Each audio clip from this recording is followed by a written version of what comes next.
The guy on the phone for a second date update today feels like he was the victim of a pity date. Oh, no. You know what that is? Where somebody goes out with you just because they know that you like them a lot, so they throw you a bone and then never call you again. That's what he's worried about. His name is Dave. Dave, I've been out on a lot of pity dates in my day. A lot of them. Yeah, it's usually me taking pity on the girl. Yeah, right. You know, sure, fine, all right, if you keep asking, I guess I'll go out with you. So I've never been in your shoes, Dave. But first of all, tell us a little bit about the girl that you went out with. What's her name? All right, hey guys. So her name is Emma, and Okay. we worked together for 3 years. And I always liked her. You know, she's got freckles and red hair. She's just so cute, and so the whole time we got along great. Yeah, did you guys flirt at work? I thought we did. You feel like she likes you?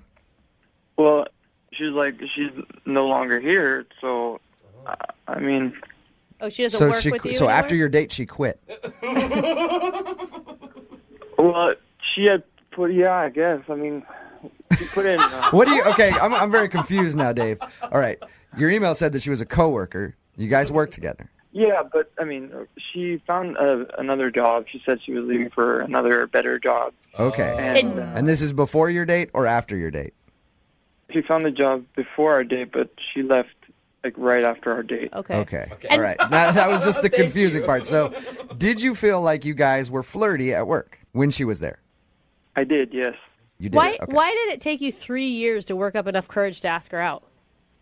Well, I don't know, because she's not the like one night stand kind of girl. You know, she's somebody that I really liked and thought it could go. I don't know, progress to more. Let me ask you a question, Dave. So nervous. Yeah. You got a lot of one night stand girls in your life, because I can't picture you really hooking up a lot of one night stands, man. I'm not trying to be mean. Nah, you know, that's just not me. Okay. No. All right. That's okay. So what'd you guys do on your date? Well, first of all, how'd you finally get up the courage to ask her out then? Well, it was her last day, and she was in the break room. Okay. So it's now or never. So I approached her and I told her that I know we've been friends for this long, but I've liked you since the moment I saw you, and I'd hate to have you leave without me doing this. So I know I would regret it if I didn't do it. So Yeah. I said, will you go out to dinner with me tonight? That is Did you so say it exactly cute. like that? Will you go out to dinner with me tonight? Or was it a little smoother than that, Dave? I guess it was a little like that. But that's okay. I mean, if you gave her all that other information about how you've wanted to ask her out since day one, what was her reaction? I mean, did she seem taken aback, or was she kind of like, oh? I guess a little both. That's why I don't know if it was pity or if it was like she was swept off her feet sort of thing. Well, she probably thought it was endearing. And Yeah. if you're nervous, it shows you're being genuine. So you can't tell if she was really interested or she was just like, oh, that's sweet. I'll go out with him. Yeah, 'cause now, I mean, the reason I thought now that it was a pity date is because, we had a great time. Had a drink or two. But then after, she went to hang out with her friends. She was meeting up with some friends. And then, like, every time I try to talk to her, she says she's too busy at work. Okay. So at the end of the date, she didn't invite you along to go meet her friends. She just left. Yeah. Did you get a kiss or anything like that? On the cheek. You got a kiss on the cheek. Ooh, she yeah. said she went to meet her friends. kiss. She's texted you back, though. That's nice, because normally people just ignore someone if they don't want to see him again. Oh, yeah. Okay. And you said that what did she said to you? Well, she said she's too busy right now. Okay. That's a pretty standard blow-off statement right there. So Yeah. Dave, you've been blown off, basically. What exactly are you hoping to get out of the second date update? This is a girl that I've liked her for 3 years, so I want to know if it was a pity date, and if not, I want to see where this can go. Okay, you think you can convince her to go out with you again? Yeah, I do. If she knows how much I like her. all right, well, we're going to play a song, come back, call her and get your second date update, okay? Okay. All right, man. Cool. Hang Thank on. Okay. What are you doing over there, Dave? Just fall down. Yeah. you. What are you doing? Well, just a little nervous. So Okay. You're nervous, so what are you doing? Yeah, it sounds like you're shuffling papers and... sometimes I get a little lightheaded, so I'm just breathing. Okay. All right. Sit down, Hey, Dave. man. All right, so hang out, breathe for like 4 minutes, and then we'll be back and do your second date update, okay? All right, cool, thanks. All right, hang on. Moving 92.5. Brooke and Jubal in the mornings. Second date update. You know, normally at the beginning of these second date updates, I try to say something funny to make everybody laugh, but today, I'm just hoping Dave is still alive. Dave, are you there? Yeah. All right. If you missed the first part of the second date update, Dave is on the phone. He wants us to call this girl named Emma. She's a coworker, or she was a coworker. He asked her out last couple days before she was leaving because he had a crush on her forever. They went out. She's been blowing him off ever since. But the interesting part was when we finished up talking to Dave about his date, you were all over the place, man. Like, you sounded like you were about ready to pass out. Are you doing okay? Yeah, I'm just a little nervous. Okay. Take deep breaths. Is this normal for you? I guess. Is Yeah. anything normal for you, Dave? Just to let you know, Dave, we do have paramedics standing by, all right? I've already alerted them, so if you pass out, you'll be okay. Okay. Thank you. Okay. All right, man. Well, I'm going to dial the phone number right now and ask her about your date, okay? It's a paper shuffling thing. Yeah. What is the paper shot? I don't get it. Dave, Yeah, I'm just you good? getting. Yeah, go. Is that All your right. Hey, no. He said go. I'm going right Okay. now because I don't want to lose Dave. Oh, Dave.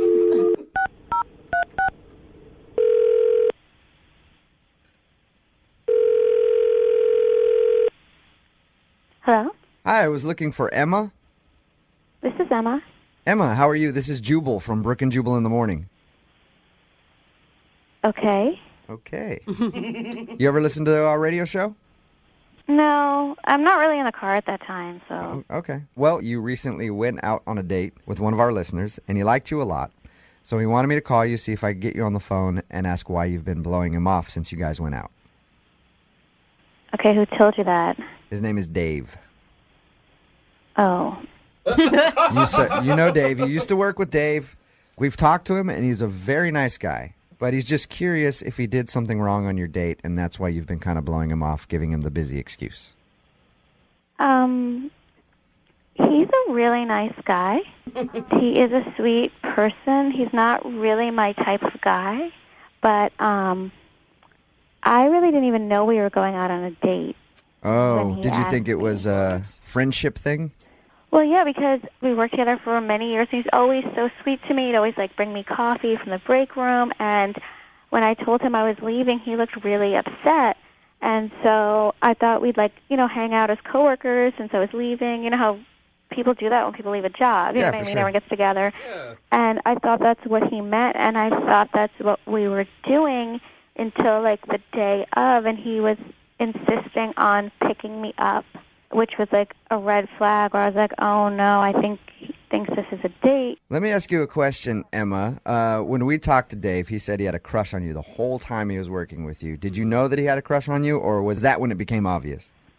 Oh no, I mean, I could tell, girls know, and I could tell he had a little crush on me, but I still thought it was just a friendly, we don't have that kind of romantic vibe at all as far as I could see, even though he had a crush on me. Didn't he tell you, though, when he asked you out, I've been wanting to do this since the day I saw you? He was kind of mumbling. I really wasn't sure. Sometimes it's hard to understand what he's talking about. Yeah.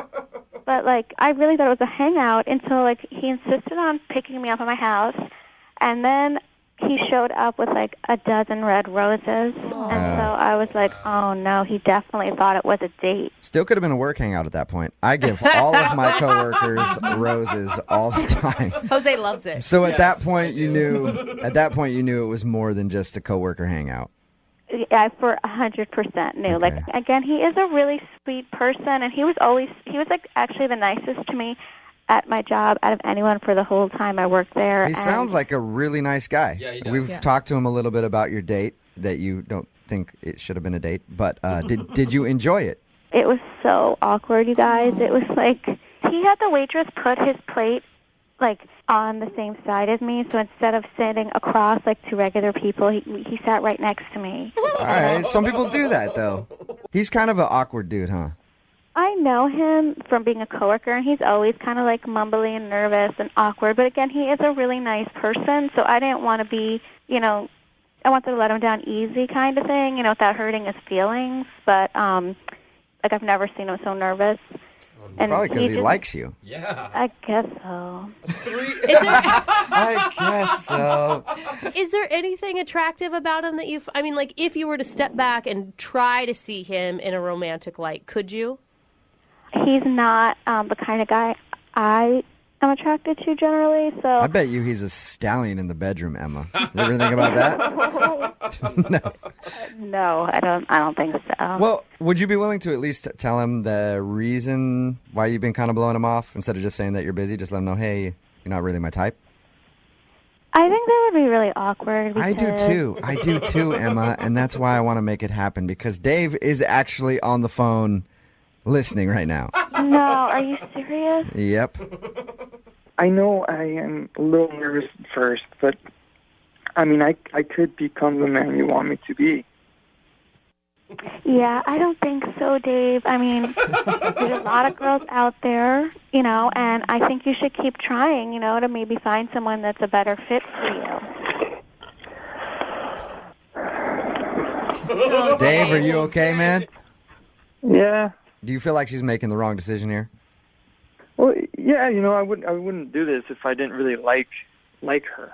And Emma, go out on one more date with me. I promise you I won't be awkward like you said.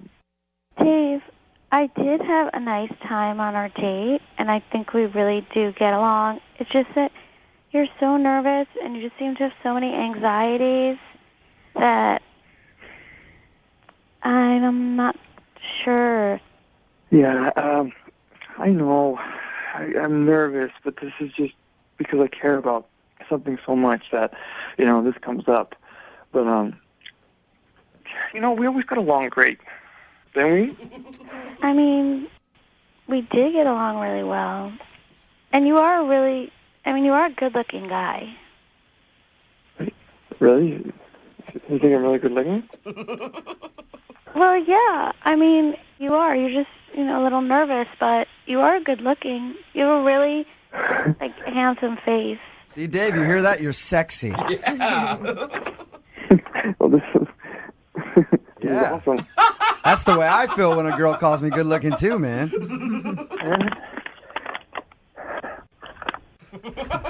Dave, what do you keep doing?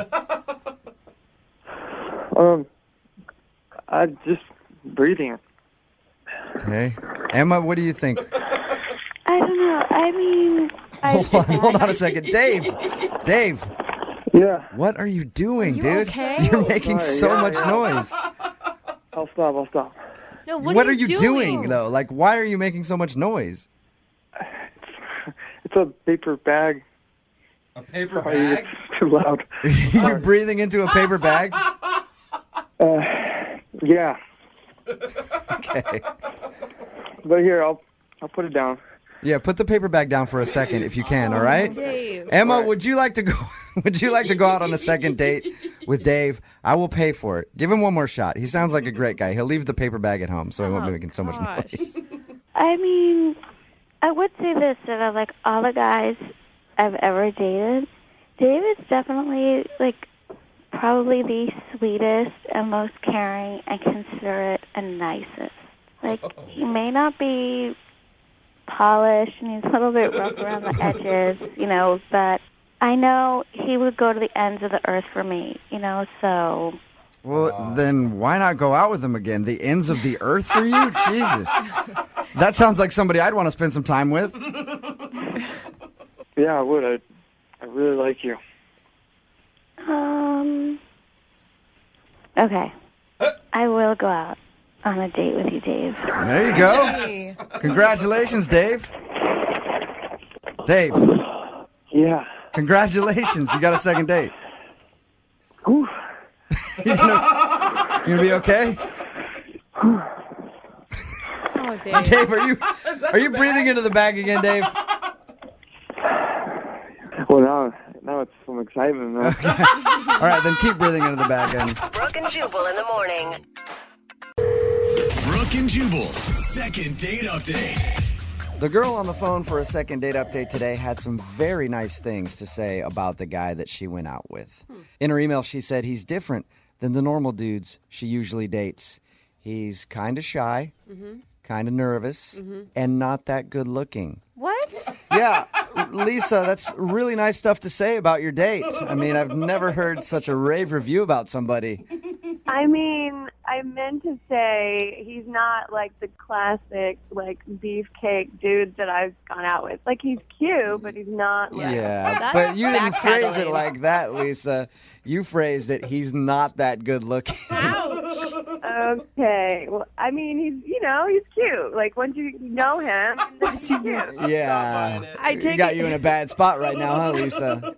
Can we just move on to the second date update? Sure. Hey, I'm not the one that called him ugly. You are. I never called him ugly. I never called him ugly. Where did you meet this stunner? We met online. Okay. And his profile looked great, but you never know, so we decided to meet in a restaurant. And he had actually gotten play tickets to go to see, to see some live theater, which I thought was really cool. So we met at the restaurant and everything was cool. He was nice and he was kind of shy. But Real he quick, came though, out- before we get into your date, how does it feel to be blown off by a guy who's not that good looking? We've all been there Does that before. bother you, Lisa? I will never live that one down. Oh my God. So you guys went out to the play. How'd that go? It was great. He actually held my hand, which was nice. It was a nice little touch, no pun intended. So I was like, yeah, this guy's really nice. He wasn't too, forward or it was just very gentle and sweet. You were attracted to him, though, even though you say he's not that good looking. Yeah, for sure. I mean, he's taller. I like tall guys, so He's got that going for him. Tall.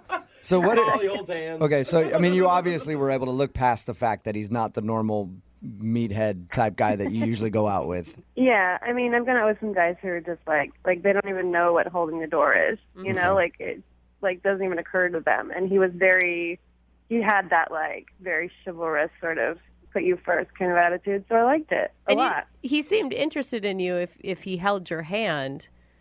Yeah, for sure. What happened at the end of the date? Did he try to kiss you or anything? Yeah, after we went to the theater, we were kind of hanging out and we were having a good time. So he asked if I wanted to come back to his apartment, and we were I was thinking in my head, sure, let's see where this goes.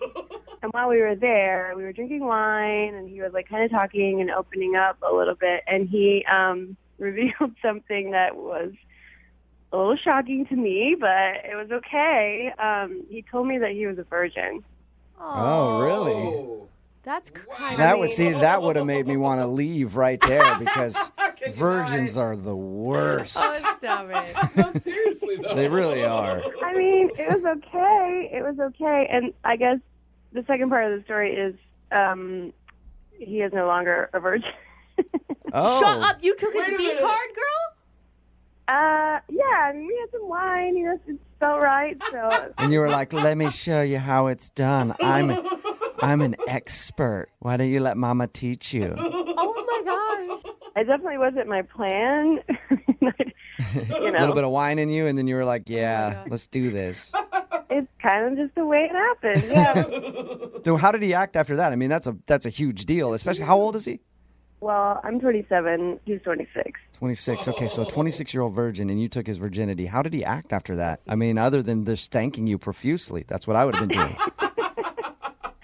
Everything was fine. It was great, and he was very sweet and gave me a good morning kiss because I spent the night. And Yeah. it was okay, well, I'll talk to you soon. And we texted for a few days, and then I don't know. It was kind of one of those things that seems to happen. You just kind of stop texting. So he just kind of dropped off the face of the earth, huh? Yeah. She got ditched by an ugly virgin. Yeah. Can I ask you, do you know why he was waiting so long? He didn't really say. The only thing that he mentioned was that, it just had never clicked with him with someone, and he had never really taken the plunge, so to speak. So he decided to do it with you. You must feel pretty special about that. Yeah. So why do you think he's not calling you back then? I don't know. I mean, our conversation seemed to be like perfectly normal and like flirty, and it almost was like we were going to go out again. And then when it came to like planning our second date, there was just like no response. And there was nothing weird that you can think of. Not besides the fact that it was like I took his virginity. I mean, that's a big one. I mean, other than ruining his innocence, is there anything else that happened? No, not that I remember. Okay. Were you like, I mean, I would have just been so self-conscious going into it. Like, are you sure you're okay with this? Are you positive that this is what you want to happen?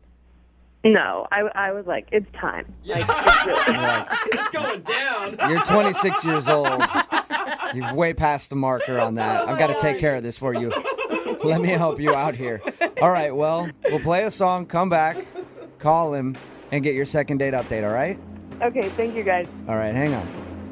Moving 92.5. Brooke and Jubal in the mornings. Second date update. I think I'm going to title today's second date update, The Curious Case of the Ugly Virgin. Oh, gosh. It's Brooke and Jubal in the morning because Good book I ordered. Lisa is on the phone with us, and she described the guy that she wants us to call today in her email to us as kind of shy, kind of nervous, and not that good looking. Isn't that right, Lisa?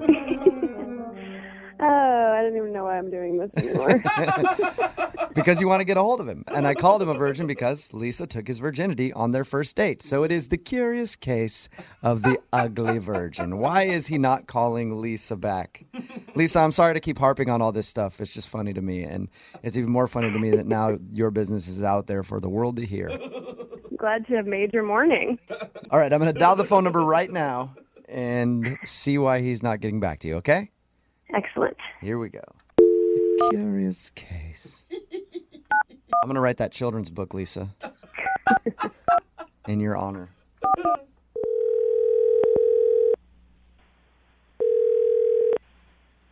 Hello? Hi, can I speak to Eric, please? Yeah, it's Eric. Eric, how are you? This is Jubal from Brooke and Jubal in the morning. Oh, sorry, who? Jubal from Brooke and Jubal in the morning. You okay?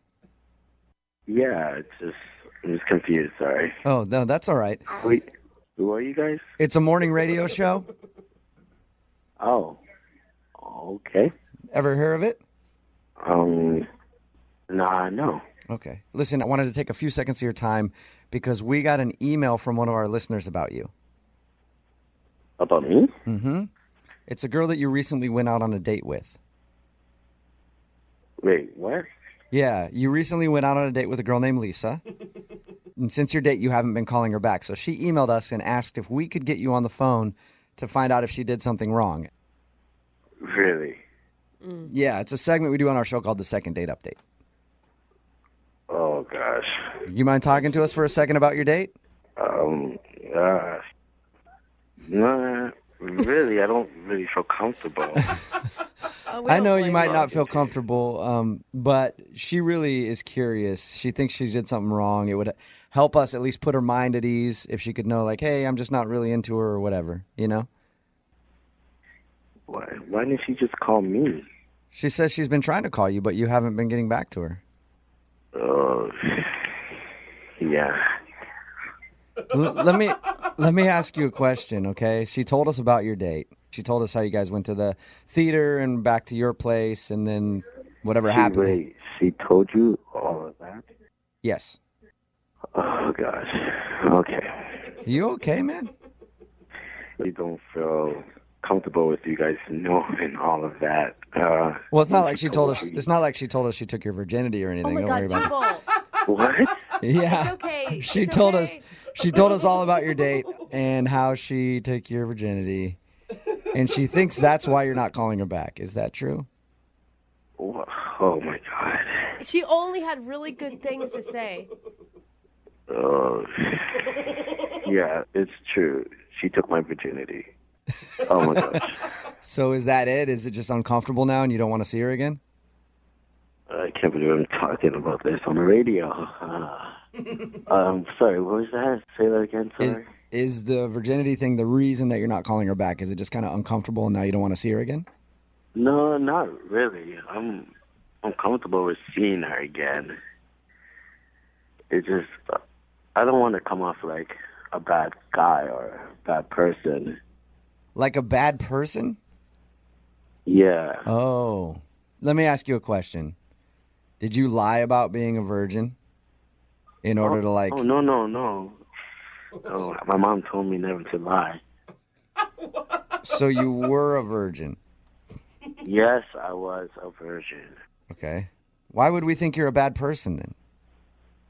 Well, she did, I guess, did me a favor, and like she took my virginity. It was awesome, but well, it's just like I'm new to this now, and I've been in relationships, but obviously I haven't had sex with anyone, and the relationships have gone long. However, now that I've actually had sex, I'm just like, what the hell have I been doing? Like, I want to, explore some more now. Do you want to explore some more now? So you're not calling her back? Let me see if I'm understanding you correctly. You're not calling her back because you got a taste of sex and now you want to have it with everybody. Well, not everybody, but she kind of opened my eyes, and now I just kind of want to try with a lot of people. Oh my God, she unleashed the beast. Oh man, so okay. Happens to all of us, brother. And so you don't want to call her back because you don't want to be like exclusive to just dating her now. Exactly. Have you already slept with other people since your date with her? No, but like I already went tanning to go out on another date. You have a What date? did you say? You already what? I went tanning. You went tanning. Yeah. Okay. What does that have to do Is that like, So his body looks good. yeah, in preparation to meet Well, other now girls? I'm like, now I'm preparing my body to have sex with other people. And I shave, and I got a new haircut. Okay. Well, let me ask you this, Swordsman. You got any dates lined up? I have one tomorrow night, and I'm really excited about it. I just want to see how it goes. Yeah. Oh my God. Me too, man. I'm really interested. So basically, she was like a crack dealer who gave you your first hit, and now you're addicted. I don't do drugs, if that's what you're implying. No, I'm not implying that at all. Innocent. Eric, thank you for being honest with us. I appreciate it. Good luck in your quest. Thanks. You're welcome. I do have to let you know, though, before we get you off the phone, that Lisa is actually on the other line, and she's been listening to this conversation. What? Yeah, I've been on the whole time. I've listened to everything you've said, and it's incredibly shallow. Let me just say that. Like, I did this for you. I felt like I was like opening you up, and now you're supposed to be special, and then you just like go and you're like, you want to go like run around in the streets and like taste every piece of candy you can. It's so disrespectful. What's going on? I didn't know she was on the phone. I know, Eric. I'm sorry to do that to you. You like lied to me. I know. I'm sorry, dude. I didn't mean to lie to you. Thanks. But don't you want to just tell Lisa yourself, like, hey, thanks for what you did for me. Now I'm on to the next one. He doesn't have to say shit. I mean, he's already said everything that he needed to say. I heard everything that I needed to hear. And he totally used me. I didn't use you. I didn't mean for that to happen. It just happened that night. It was a mutual agreement. Mutual agreement? It's not like we signed a contract or something. I mean, I was doing you a favor. You realize this. You were a 26-year-old virgin when you met me. I mean... Yeah, I was a 26-year-old virgin. I'm not that anymore. Oh my God. Lisa, you don't really feel used by this guy. I mean, I actually thought he was nice. Like, I made exceptions for him. Like, really, honestly, he's not like a guy that I would normally go out with. But then we had a connection, I thought, and now I just feel like gross. It really actually does feel pretty gross. He still sounds like a nice guy. Eric, you sound like a nice guy. Yeah. I am a nice guy. You have to understand from my point of view. And you can't blame him. I mean, Lisa, you've had some experience. I'm sure that you're really happy that you've had all those experiences, right? He's got to make up for lost time.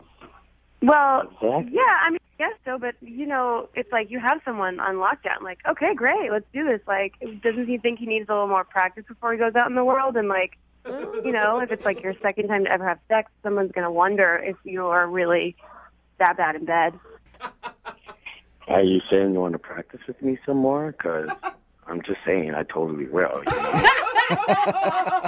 That leads me to my next question, I guess. Eric, would you like to go out on a second date with Lisa? We will pay for it.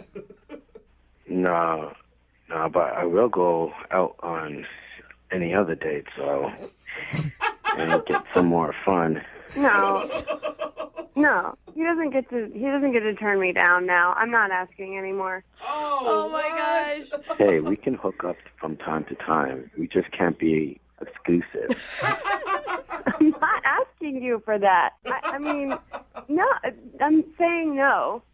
So don't act like you're like doing me favors now because I'm good. I'm telling you, I'm good. No to hooking up or no to being exclusive?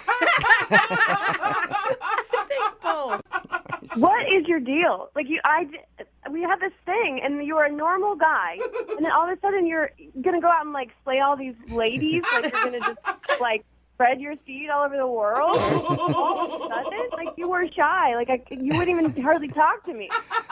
Lisa, I take it as a compliment. I mean, obviously, whatever you do is really good. It's got him just crazed. Yes, Lisa. It was really good. Brooke and Jubal in the morning.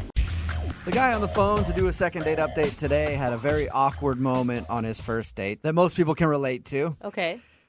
You know how when your date starts off and you accidentally run over a pedestrian? Whoa, what? Yeah, that is so awkward when that happens, isn't it? A little more than awkward. What's up, Joshua? How you doing? Hey, Brooke and Jubal. Is he calling us from jail? Because I'm pretty sure it's a felony or something. I'm not calling from prison, no. Oh, so you didn't get caught? No, I definitely got caught. Oh. All right. Tell us a little bit about what happened, because your email just said, I need a do-over because I ran over somebody. Oh, my God. And that's very a confusing. subject It's like, line? all right, we'll do a second date update on that. What does that mean? So here's what happened. I met Kara on eHarmony. Okay. She's great. And we decided we're going to go to a concert because we both really dig on music. And I pick her up at a coffee shop, and we're talking, and it's awesome, and I'm just really into the conversation. And then I accidentally ran over somebody. No, you don't just throw that in there so casually. Like, I pick her up, the conversation's great. Oh. And then also, yeah, we heard a little thump, and then I realized, did it again. Ran over a person. Speed bump. Okay, so people freaked out, but it was not my fault. Wait, okay, but clarify for me. When you say ran over a person, do you mean like full speed ahead, like thump over a person? No, I was at a stoplight. It had turned green. I don't know if the guy was hurrying to get somewhere, but he darted in the road, and I figured that it was clear to go. I didn't see him, and Kara yells, "You hit somebody," and I said, "What?" You had to be told that you hit a pedestrian. You didn't just know that? Well, I ran over his foot. Like, it was his foot. Okay, so he didn't like hit your windshield and you didn't notice. No, he didn't crack in the windshield. Okay. But I was really paying attention to her because I'm trying to be a better listener. And so I said, "What?" And there were no cars behind me, so I stopped the car and I put it in reverse and... Ran over his other foot? No, I didn't. I just, nicked his knee. I glanced off. So you almost ran over him a second time. That's an accurate statement, but in my defense, it was his fault. No, there's no defense. And you don't sound guilty about this at all. I have thought about this a lot, and I don't feel bad about it because this guy ran in front of the car, and I stayed. I filed the police report. I got into a little bit of an argument with another person that was on the road about what had happened, but I think that she did not see everything that happened. Right. Wait, what was your date doing the entire time you're filling out a police report? Well, she left. Okay, so she Yeah. took off. And what did she say to you about the whole situation? Did she say anything before she left? Well, she stayed around and she was screaming a lot for a while. I can understand But that. again, I don't think that's me. I think that she had a family thing that it was bringing stuff up. What? Another So person. you're blaming past baggage for her wanting to leave? I don't think this... it was about me. Okay. What was she screaming? I mean, there was a lot of the oh my gods. There was a lot of this shouldn't be happening. And is that the last you've heard from her? I mean, I was shouting her name out as I noticed as she was leaving, and then the police officer was really stern with me paying attention to him. Yeah. Oh, yeah. They usually So like she you. might have said something else, Okay. but I didn't hear it. So her walking away while you're filing a police report after accidentally running over some guy's foot is the last thing you've seen of her. Yes. All right. Which, could actually be good for you because she sounds like a key witness in all of this. And I don't think that it was the other guy's fault. But it was his fault. Like, I have been to court about this. No charges are being pressed. Yeah, because she wasn't there. Dude, you hit him twice, man. The second time was a glance. So I disagree with the term hitting twice.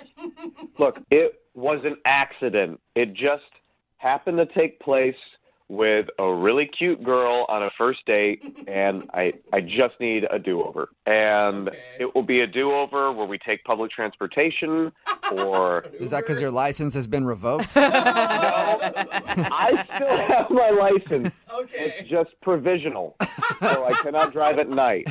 Okay. So have you tried to call her since then, though, or will this be your first attempt to reach out? You know, I texted her, and I told her, hey, I know that was crazy. Sorry about the guy. The guy's doing okay. And nothing? No response? It's funny, like, when you see the little ... dots with the text sometimes. Yeah. I think I saw that right afterwards, but then nothing. Nothing was sent. So she thought about So responding weird. to you and then stopped herself. Yeah, it seems like maybe she started to say yes, of course, and then she was just nervous. All right. Well, we'll play a song, come back, call her, and get your second date update, okay? I appreciate it. Yeah, man. Moving 92.5. Brooke and Jubal in the mornings. Second date update. The following is a true story about real-life events that have actually taken place in our judicial system. The names and dates have not been changed. They're the same. Yeah. They're the same names and dates because it's really not that big of a deal, but it sounds cooler if I talk like this. And Joshua is on the phone today for a second date update. If you just missed the first part, he ran over a dude on his first date and had to give a police report and has had to go to court over it and everything else. He was found not guilty of any crime. He says that the guy jumped out in the crosswalk when he was not supposed to be in the crosswalk, and then he ran over his foot. And then when his date screamed, oh my God, you hit somebody, he reversed and sort of ran over the guy a second time. Yeah. And then his date, Kara, who we're about to call right now to figure out why she's not calling him back, even though we already kind of know, Definitely no. left while he was giving the police report, and he hasn't been able to talk to her since. Josh, I mean, do you have an idea of how to come back from this? Because I don't think it's the accident that's so much the problem. It's your nonchalant attitude about running over a pedestrian. Again, like, the guy didn't tumble in front of the car and smash my windshield, and I didn't go, what? He ran in front of me, I got his foot, and then I kind of nicked his knee on the way back. All right. It wasn't like you targeted this guy out of nowhere, like, hey, hold on one second. This guy needs to get run over. And then put on some AC/DC or something and went after him. It wasn't like I maliciously ran over the dude. It was just an accident. All right. Well, I'm going to dial her phone number right now, okay? Okay, cool. Thank you. Thank you. Here we go.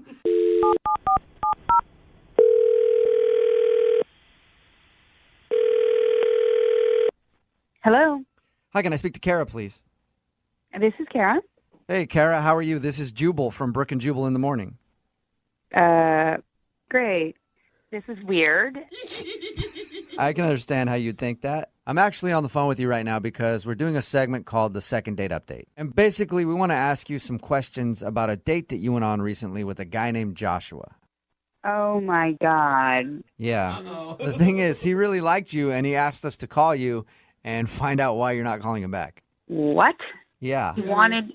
Okay, he wanted what? He wanted you to call me? Yes. He sent us an email and told us about your horrible first date. What did he tell you? Exactly. He told us that he met you on eHarmony, and you guys Yes. were on your way to a concert. And he said on the way to the concert, he was talking to you and wasn't paying attention, and some dude ran out in the crosswalk, and he ran over his foot. Then you screamed, and then he put the car in reverse and kind of hit the guy again. Oh, God. Yeah, that's pretty much what happened. So is that the reason you're not calling him back, the whole accident? Because he said that you left while he was giving a police report. I was pretty shaken up. I mean, I've never even seen anyone hit by a car, much less being in the car. I was in the car. I mean, it was so crazy. And then I had to tell him, you hit someone. And then we backed up and we hit him again. Well, it was like, But the guy was all right, right? I mean, he did send me a text message later telling me that the guy was okay. But, I mean, I don't know. Like, maybe he's just calling me to, ask me out on another date. Be like, oh, yeah, the guy's fine. Sure, you want to go out again? I mean, we hit someone on a date. Okay, but that was an accident. I understand if you feel like that's a bad omen for a first but date. an accident, like what's going to happen on date number 2? What are we going to do? There's all sorts of options now, I think. The crazy door has been opened. You guys can just run through it full speed together if you want. I'm cool not going through that door. Like, I'm good. Why wouldn't you text him back, though, after that and just say, hey, that was too much for me on a first date? Look, there were other reasons. That was not the only reason. I was just done with that date. Wait, there was more than hitting a pedestrian. Yeah. What's worse than that? I mean, I'm not saying it's worse. Like, I'm not saying we, killed a family. That would be worse for sure. But, I mean, I was on this date for, 10 minutes prior to the incident, we'll call it. I got in his car, and Joshua wears an ungodly amount of cologne. Oh. It was like being in the back of a cab in Istanbul. Yeah. Just horrible. Okay. Instant And you know what? migraine. Depending on the cologne, that could be worse than running over a person. I mean, that person was okay. If I stayed in my car much longer, I would not have been okay. So that's why you left. You didn't actually leave because of the pedestrian. You just didn't want to ride home. I'll be honest, it was like, dude, my asthma was going to be like, hello. There was no way. There was no way. And I'll be honest with you, I don't understand how it is that he could have sprayed that on himself in the morning and was like, yeah, I smell good. No way. Excuse me, can I talk now? What's going on? Oh, Kara, that's Joshua. He's on the other line and wants to talk to you. Kara, what is up? Why are you saying this? You know that's not true. Joshua, look, I did not know you were on the phone. And I am really sorry that you had to hear it like that, but it is true. I'm sorry. I put on a little bit of cologne because I cared about the date. I wasn't swimming in it. I'm sorry. I feel bad kind of right now. I'm glad you cared about the date, but it's not that there's nothing wrong with, in general, putting cologne on, but don't you remember I rolled down the window? It was really cold outside, and I rolled down the window, and I was like, hey, look at the fresh air. This is great. You didn't say anything was weird about that? That was part of the distraction all right, look. If you wouldn't have rolled down that window, he wouldn't have had to hit somebody. I will have you know that I get a lot of compliments on my cologne, and the majority of them are not from family members. Well, that's fine. Then they can go out with you and be in a small enclosed space and have asthma, but not me. I felt like I was going to die, okay? Not unlike the person you ran over, and I didn't have my extra inhaler with me. Well, the person that I accidentally ran over his foot was nowhere close to death, which I would say is, maybe similar to how your cologne... Okay, look.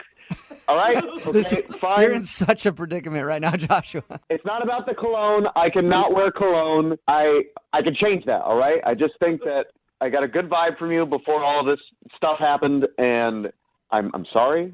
And which part are you sorry for? The cologne or the almost dead dude? I mean, he's not almost dead. Come on. Wow. This was found out in a court of law. He was fine. But honestly, I'm just trying to give you feedback about your cologne. It just doesn't smell good, and the amount didn't smell good. And I'm not trying to be mean. It is what it is. And besides, I didn't know you were on the phone. They tricked me. So wait, were you attracted to him before you smelled him? No, I'm serious, because the smell is an automatic turnoff, but there could have been something pre-smell. When I saw his pictures online and we communicated online, it was really cool. And when I saw him from far away, it was great. When I walked up close, not so great. But and I don't mean he was ugly. I mean it was the smell. But from far away, it was good. I mean, it just once you got closer. Can you please stop talking about how bad I smelled? Well, Josh, do you want to go back to talking about the guy that you hit? We have two options here. Yeah, that's a good point. I feel like there's a door number 3 that we're not even talking about here, which is we were having a pretty good time before I hit someone. And, That's a really weird thing to say. Okay, but anyway. I know, I'm just acknowledging the elephant in the room that we've been talking about this whole time. But if when it comes to the cologne, I don't need to wear any cologne. I could just wear deodorant. I could not wear deodorant. I could not have any of that. Please wear deodorant. I don't care if you're going out with me or not. You should be wearing deodorant and none of that natural stuff, actual deodorant. So actual deodorant. Well, all right. How about this, I Kara? don't use crystals. I have never. Okay. Okay, let's not get into deodorant brands right now. I just want to ask Kara a question. Will you go out with Joshua one more time? You can take public transportation. He won't wear cologne, and we will pay for the date. It's a pretty Will you good go out deal. with him one more time? Kara, come on, please, just give me a second shot at this. I feel like I'm on Let's Make a Deal. We met on eHarmony. We are a great match for each other. We could end up with each other. That's right. That's the place that claims to find the perfect people. Yeah. I've seen the commercials. eHarmony never said he would hit someone in a car either. So, that would make for a weird ad campaign. But Yeah, that's true. See, he's funny. So, will you give him one more shot if he doesn't wear cologne? And you guys can talk about the whole car accident thing later, but You have will to you say give him another yes. chance? okay, the thing is, it's no cologne, not pick another brand, no cologne. Joshua? I don't trust your ability to bathe yourself in it. if you go out with me, I promise I will not wear any cologne. I just feel like we had a good vibe before things happened. Will you do it, Kara? Okay, but if I show up and I smell anything on you, any cologne, I'm leaving. And if your bumper is damaged or I see blood or hair on the front of your car, we're done. I have already cleaned the car. You can't see anything on it. So, well, that's really good to know. right. Yeah, isn't that wonderful? Good. Congratulations, Joshua. You got a second date. oh, Kara, I'm excited to see you again, and I promise you won't regret it. Unless he runs over another person. Oh, wow. Brooke and Jubal in the morning. Text in at 78592 that says, I agree. I'd rather date a murderer than a guy who had bad cologne. Oh, come on. And I think personally, I agree too. If you missed today's second date update, this guy Joshua wanted to call this girl named Kara. He wasn't getting a call back, and he figured it was because he actually ran over a dude on their first date. Yeah. Now, it wasn't his fault. That's been proven in a court of law. Yes. A guy was crossing at the wrong time, and he kind of clipped the dude and then reversed and ran over his leg. Again. And he thought maybe that was a bit too much, and she thought he did it on purpose or something because he wasn't paying attention. But that wasn't the reason. The reason was it was because he was wearing very bad cologne. Oh, man. And she didn't even want to be in the car with him in the first place because his cologne was so terrible. That's so sad, though, when you get in a car accident and she's like, thank God I can leave now. Yeah. This is my cue. I have an excuse. I know, she's actually excited because she just saw somebody get hit with a car. Oh, sweet. I get to stand outside and wait for the cops to show up. That's going to take a while. Fresh air. Yeah, if somebody has really bad cologne, it is terrible. Think about if you're in your office and you get on the elevator after somebody with bad cologne or bad perfume. Oh, that's the worst. You it just is smell their aftermath. Disgusting. But anyway, they agreed to go on a second date. She actually said she would go out with him again. Yeah. I recommend they take an Uber, and he also can't wear any cologne on their date, which means he's probably so scared now he's not going to wear deodorant, cologne, Oh, no. not even shower, no soaps, and he's just going to smell terrible. Remember, if you want to do a second date update, all you have to do is email the show, and we will call the person who didn't call you back. Moving 92.5. Just tuning in and missed the show yesterday. It is the most crazy second date we've ever done. Do we call it a second? I mean, It's I guess sort of a that's second what date. she asked for. I don't know. Brittany emailed us for a second date, asking us basically to call a guy that she hooked up with 3 years ago, and they had a baby together. He didn't know about it because she left the state and was forced by her parents and stuff not to say anything. So now she's got a 2.5-year-old baby girl, and the dude doesn't know. We called him yesterday to try to get him to go on a second date so that she could tell him in person. Which I applaud you for being brave enough to do that, Brittany. Thank you. How did the date go, Brittany? Well, I mean, first of all, thank you so much for doing all of this. And I know I know Brooke was like, I didn't really want to, so I appreciate it. I wanted you to tell him. I just didn't want to do it on air. So I'm really proud of you. I really am. I think that I could not put myself in your shoes. I don't know what you were feeling before you met Noah at a restaurant last night to drop the bomb on him. Yeah, I was pretty nervous, and my stomach was doing somersaults. Like, how do you even pick an outfit out for that? Yeah, seriously. What is the correct footwear for letting a dude know that he's got a 2.5-year-old daughter? I wore a very, very sweet dress, actually. Look innocent. Look innocent. How'd you feel the moment you saw him? He walked in, I hadn't seen him for 3 years. Did he look happy to see you? He looked kind of nervous, too. He had more. At any point, are you thinking, I'm not going to do it, I'm going to back out? I think probably every other thought.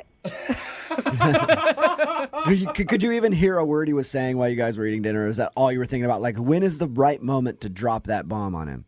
Every time I look him in the eye, I had, two feelings. One was, I guess I don't know what I'm allowed to say on the radio, but the word that starts with SH. Yeah. Or I was like, God, his eyes are so nice. You're like, I gotta tell him that I have his baby. I gotta tell him, but oh my God, he is dreamy. What was I talking about again? Well, there's a reason that I hooked up with him. He's really attractive. Okay, so when did you do it? So I had these pictures on my phone of our daughter. Oh my gosh. Ready to show him. But I just kept it was just so everything was just so awkward. Yeah. So finally, that's when you take it out and show it to him and go, doesn't that nose look familiar? Yeah. It looks like looking into a mirror. Yeah. See, but I'm not you guys would be able to do that. I'm not clever like that. I couldn't even think. You went all dinner just sitting across from him without telling him. I couldn't get the courage up, and so we're walking, and I'm like, okay, I'm going to say it. I'm going to tell him, and then all of a sudden, and I turn towards him, and he plants one on. He kissed me. Nice. He likes you again. Yeah. That's great, right? I got really nervous, and I thought, oh my God, it's so weird. It's almost like we just had a first kiss, but we have a baby together. Did you say that? No. Oh, that would have been perfect. My heart just dropped. I thought that's what you said to him. I was like, wow. When you're really attracted to someone, they kiss you, and it makes you immediately you feel you feel stuff. You get butterflies and those tingly feelings. And you feel connected. Yeah, and I guess I laughed, and then my face must have looked weird. I don't know what. And he's like, "What's going on? What's wrong?" And I had this weird response because I was actually I didn't know what to do, and so he pulled away, and I started crying. What? Oh, that's not. That's the way to make yourself look perfectly sane. Please tell Anytime me. I've ever kissed a woman, she just starts crying automatically. It's a good sign. So what did he do? Did he freak out at that point? No. I mean, that's what made me really. I was just like, wow, this guy is. I'm glad my daughter has half his genes, because he just looked at me and he was like, "What's going on? What's wrong?" And he just looked sweet, and I said, "Well, I have a past, and I just feel really uncomfortable talking about it, and I'm really nervous." Oh, that ought to make him feel good. That's Gosh. And he's like, "I'm here to listen. You can tell me anything." awesome. Then I looked at my phone, and I had to go back. The babysitter was going to leave. You were telling me, Brittany. So I couldn't start the conversation then because I had to get back. I mean, it's a 3-hour conversation. Brittany, maybe. I don't know. you didn't tell him.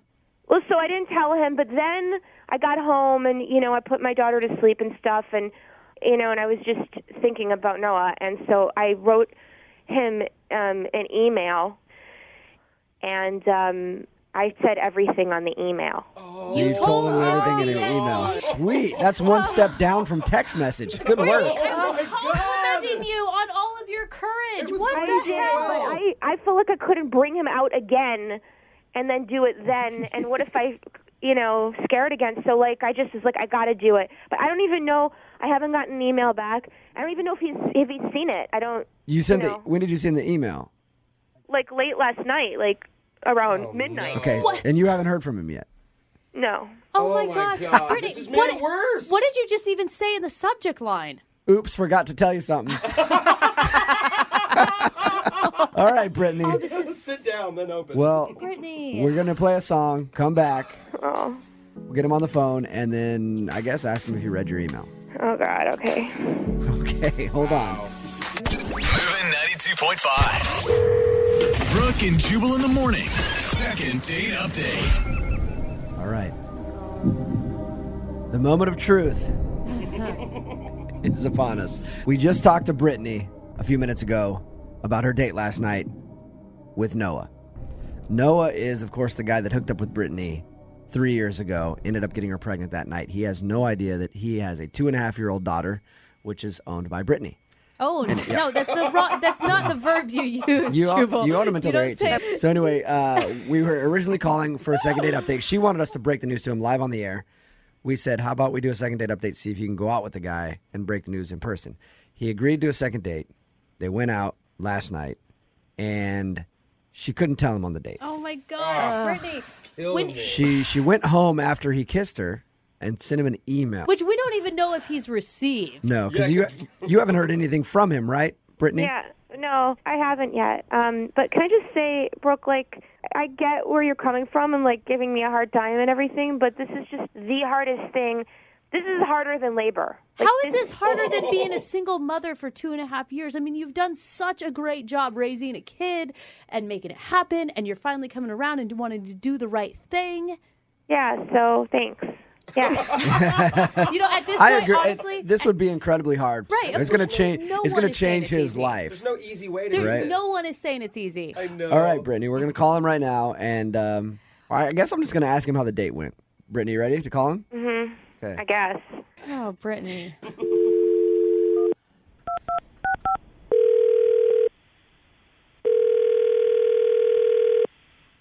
Hello? Noah. Hi. What up, man? It's Jubal. How are you? Good. How are you doing? Good. Heard about your date last night. Oh, yeah? Yeah. It was good. Look at that. A little bit of kiss and tell going on, huh? Oh, Noah. You weren't sure about going out with her, but you went ahead and kissed her on the first date. Nice. Yeah, I'm in it. It is for the moment decision. Right. It's a good thing you were reading the signals correctly there, you know? Yeah, I hope so. Noah, what'd you think when she started crying? Did that weird you out? No, I mean, at first I was just kind of confused. I mean, I guess, like, because it's, like, for, like, 3 years and all that, so I thought maybe it was just, like, a lot of stuff. You sound like you're in a good mood this morning, like you enjoyed your date a lot. Yeah, it was a good night, you know. Nice. I mean, it was one date, you know. But yeah, I could I would definitely hang out with her, you know. Like we said yesterday when we talked to you, it's one date. Yeah. You know, it's not like it's gonna stick with you forever. Oh or my whatever. gosh, you guys, you cannot continue to do this. If we can't pay for it again, but would you go out on another date with her? Just hang out with her again? Oh yeah, for sure. Did you get my email? Brittany's on the phone with us, of course. You know, we just want to talk to you about the date first, but. When did you send an email? Last night. No, I haven't looked at my email yet. I haven't even gone to work. Is it important? Yeah, like I think when she sent it, she may have checked the high importancy little flag on it, the red thing. Brittany. Listen, I gotta just do this. Okay, I'm really scared. Are you okay? Yes and no. Like, something really amazing happened to me and you, but you're not aware of it. But it's also might be kind of awful for you to hear about it. But, you know, obviously that we well, I know you didn't really remember me that well, but we hooked up 3 years ago, right? You remember that now, I assume. Yeah.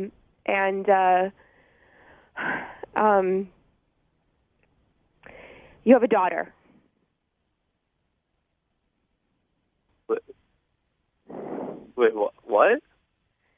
I got pregnant. I didn't realize. I was so busy. I kind of didn't realize it for a few months, and had already kind of not responded to your text. So my parents super conservative and stuff, and they convinced me to go back to live with them and not to tell you, since I hardly knew you, and I stupidly went along with what they were saying. And we have an amazing daughter, and she's incredible, and I don't want her to grow up without a dad. And you're really great. And I mean, even if you hate me, I hope that you can be her dad at some point. Oh, Brittany. Brittany, I'm so proud of you. What? Is this is this a really disgustingly sick prank or something? No, this is not a joke at all. No. Brittany emailed us initially to do a second date update on you, just to break the news that she has your 2.5-year-old baby daughter. And we decided to try to just get you guys to go out so she could do it in person. She tried so hard, Noah. She couldn't do it last night, and she sent you an email. There's an email in your inbox with, like, all the information. If you want to do like a DNA test or whatever, I totally get, like, it will be yours because I wasn't with anyone else in that time period, but I understand if you want to do that, it will definitely be yours. Well, that's, okay. What do you say? Yeah, I don't know what I would be thinking if I were in your shoes right now, Noah. Personally, I would be probably crying. I'm kind of, I'm actually, wow, I'm shaking. So wait, so the kid's like here now? Yes, But you your haven't- daughter. Yes. Okay. The kid. Oh God, our daughter. And you emailed me? Okay. Well, I couldn't get up the courage to tell you last night. I had all of her pictures with me, and I was going to tell you on the beach, and then you kissed me, and then like I was. I mean, this sounds so stupid right now, but like I actually really like you, and I got totally confused and overwhelmed, and then it was like I'm this like single girl who's got no responsibilities, but I have a beautiful daughter, and I'm a mom, and it's not about money. Like I can support her. I just want her to have a dad. Oh my gosh. This is killing me. It's making me Noah, what do you want to do now that you've heard this news? I mean, I guess we should meet, figure it out. Yeah. Noah, you're such a good person. It's kind of important you should meet. Yeah. I'm like a little like shocked. Noah, how about this? I said earlier, obviously we can't pay for you guys to hang out again, but we'll pay for your dinner. And we could even make it a place that's, kid friendly, so she can bring along Play pit, yay. Maybe the we little take one. maybe we do Whole one- family dinner, huh? I'll pay for it. Another date for you guys. Obviously, you have some things to discuss that are a little less than surface, like, hey, what have you been up to lately? Type things. Yeah. Should I bring her, or do you want to wait for the test? I mean, or it doesn't take very long to do the test nowadays. You can just go to like. What if that's the first date? I'll pay for it. Jubal. Okay, what? You guys will get together, obviously, talk about what you got to talk about, take whatever test you got to take, and then we'll talk to you next week, if we can, and get an update on the whole situation. Is that okay with both of you guys? Yeah, well, it's okay with me. Noah? Yeah, sure. Brooke and Jubal in the morning. Well, we said we'd get an update from them in a week, and 1 week turned into 3 years. Oops. Sorry about that. Our bad. But We got lazy. we finally have them on the phone for a second date update with Brittany and Noah. Welcome back to the show, you guys. Hey, how are you? I'm good. Hey, thanks a lot for having us. Oh How my you God, been? I'm freaking out that you're on the phone with us. How have you been? It's so weird to hear ourselves from 3 years ago. I mean, it sounded like we were kids then, didn't it, Noah? Yes, I feel like a shocked, very surprised kid, maybe. Noah was a kid. He didn't know yet that he was a dad. I That'll know. age you a lot in 3 years, I think. And Brittany, So you were a kid that made me cry my eyes out. Me Oh my too. gosh. Just even Really? listening back, I cried again. Me too. what did your friends and family think when you guys did this? Oh my God. Well, I don't know for Noah because we didn't know each other that well yet. But for me, it was intense because even like at daycare, people had heard it and they recognized, they knew my name and they recognized my voice. So it was just a lot of attention. Some people were awesome and calling me and saying, "Do you need support? You're back in town. That's amazing. I'm so glad to know you're here." So what did you guys do? I mean, you guys met up. Did you meet your daughter, Noah, right away? Yeah, after the whole thing on the radio, we got on the phone again and we talked. And then the next day we went and we got together and it was like a restaurant and we met up, all three of us. And it was It was really, really like overwhelming, but also really awesome now that I think about it. Because the minute that I got to hold her and meet her, it was like the best thing ever, and she was so awesome. And like it was just like I didn't want to let her go, but then at the same time I was like, who is this girl? Right. You know what I mean? Like, I'm holding this kid that I haven't known for about 3 years, and it's mine. I'm so emotional. Just even that made me cry again, Noah. People have been asking us, like, what's the status with you guys? Mm-hmm. Yeah. Oh, well, the status is a little bit different now, 3 years later. But the first year it was co-parenting, and then there was some attraction going on. At least for me, Noah, there was attraction going on all the time. But I sort of held back, and then Noah said, let's start dating. Oh, Noah! Yeah. He didn't actually say, let's start dating. He just kissed me. I mean... That's bold. And that meant, let's start dating. And yeah. I mean, I thought it was just a kiss, but then apparently Brittany was like, so we're dating now. He's like, I just wanted to do what got us to this in the first place. I don't know. That's actually exactly what he did, and I am now pregnant. What? Yeah. You guys are having another baby?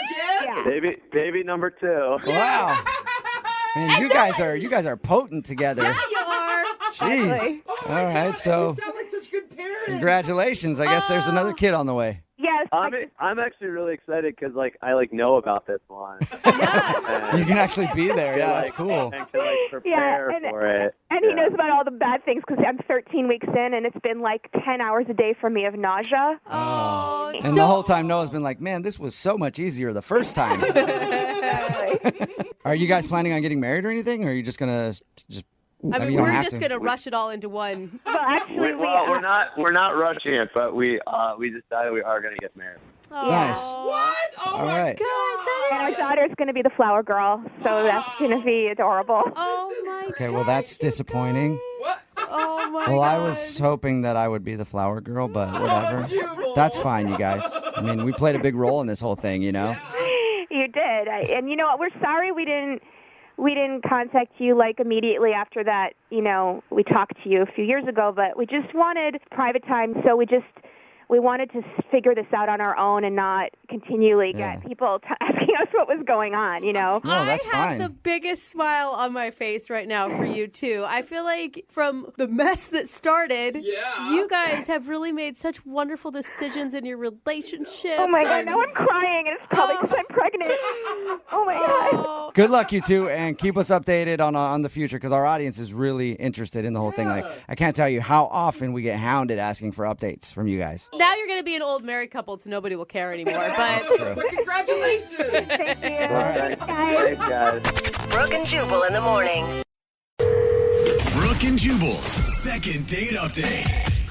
You know who I can't stand at the party? The guy that busts out the guitar. really? You know who I'm talking. Well, of course you like him because you're female. But guys that can't play instruments don't like this dude because as soon as the guitar guy comes to the party, all the girls are just focused on him. He's so dreamy. Hello. My name is Raul, and I play the guitar for fun in front of my friends to impress them with my musical skills. And it looks like we're talking to that guy today. Oh, no. The guy that knows how to play guitar and steals all the ladies from other dudes with no talent. His name is Brenton, and Brenton is not getting a call back from a girl named Megan. Hello, Brenton. How are you? I have had some better days, let me tell you that. Yeah. Looks like the guitar thing didn't work for you this time, did it, buddy? Well, it did in the beginning because it got me a date with this girl, but it's not seeming to work from that point on. So your email said that you met this girl where you're actually playing a show? Like it wasn't like you were just hanging out? Yeah, it was my gig. I was playing for a show, and she was there having a drink at the bar, and that's where we met. Is she the one that approached you, or did you approach her? Well, I had finished playing, and when I went up to the bar, she came up to me, and she told me that I did a really great job, and she kept locking eyes with me, and I figured, you know, she had to be interested, so, yeah. So you knew that inside her head this was playing. I must take Brenton home with me. So she seeked you out. And did you guys go out that night, or did you schedule a date? We actually scheduled a date after the show that night, and we ended up meeting up for lunch. Okay. And how did lunch go with her? Well, it started off all right. Did you bring your guitar to lunch? No, I didn't. I did not bring my guitar to lunch. That's probably why she's not calling you back. Can I just ask real quick, was it your idea for lunch or hers? I had suggested we went out for a drink again after my next gig, but she insisted that we met for lunch because she had to go to work later that night. Yeah, I always think lunch is already kind of a red flag, like she's not that interested. Yeah, it was weird because we were at lunch and she acted like she was no longer interested in me. I don't know if it was because there wasn't dark lighting. I don't know if it was because she wasn't drinking. So Yeah, maybe she was drunk and it was in the dark and she's like, "Ooh, that guitar guy's really hot." And then you showed up, she's like, "Ooh, you're the guitar guy?" It actually should be like, "Ooh, that's the guitar guy." I mean, Yeah, that's what it should be. That's not the reality But sometimes. maybe you're right. Maybe she met you that night and she had a little bit to drink and you were not who she thought she had asked out.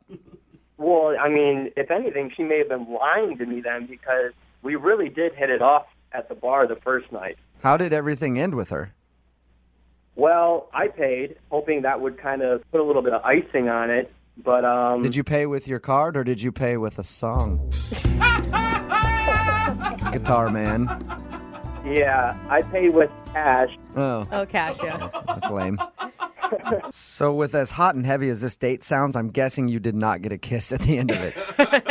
No, but this is the thing. We actually set up another date after the lunch date. Oh, really? How did that work?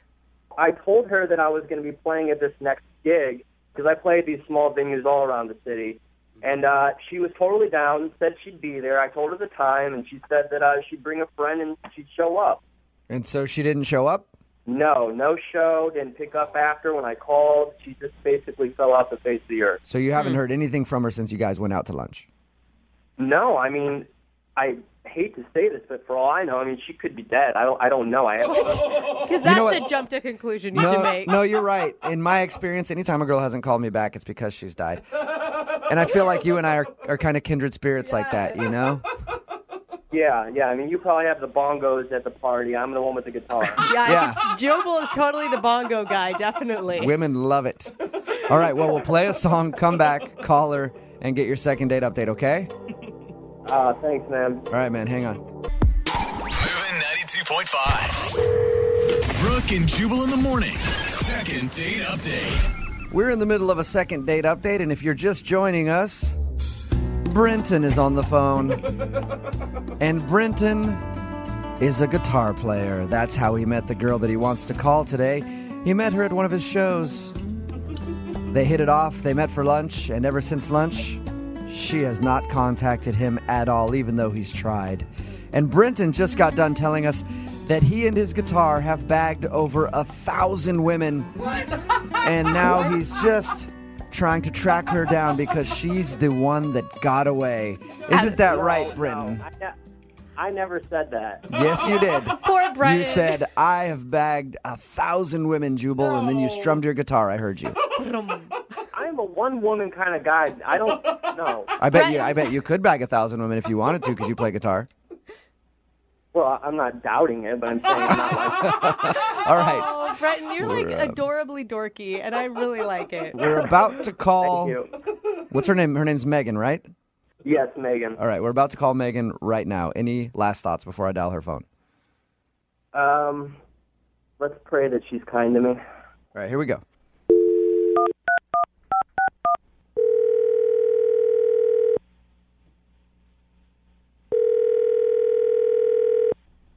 Hello?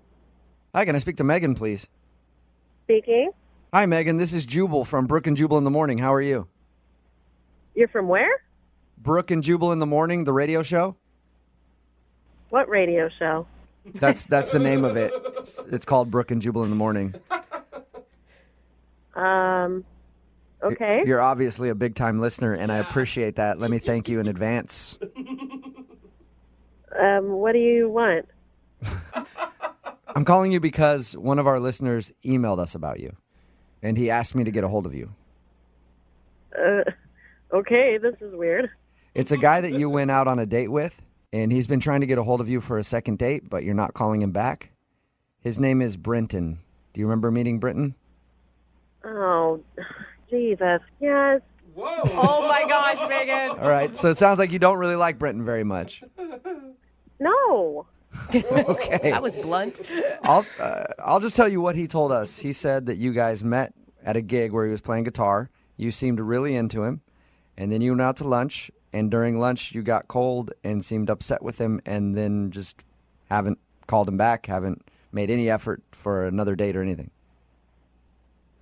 Well, I was really excited to go out with this guy. He seemed like such a cool musician. And then I show up to the lunch date, and it's like, what the f***? What do you mean? What?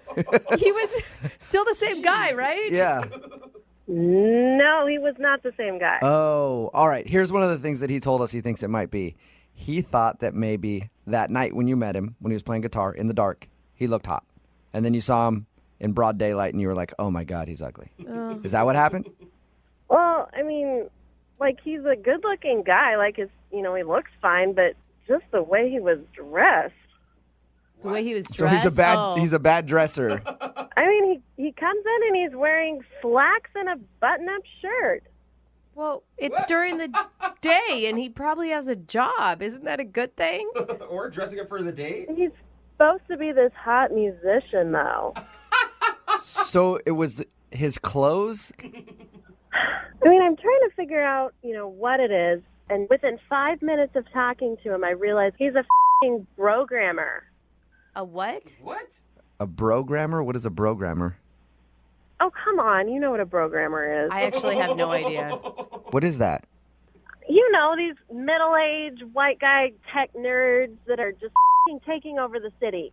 Oh, so he's okay, so you're saying that he's like a tech dude by day, and then he plays guitar as a hobby, and that's unattractive to you. Exactly. He's not a true artist. He's working for the man, doing his tech program stuff, and pushing all the artists out. So you want him to have no money and be living in like a studio apartment with 4 other people right now?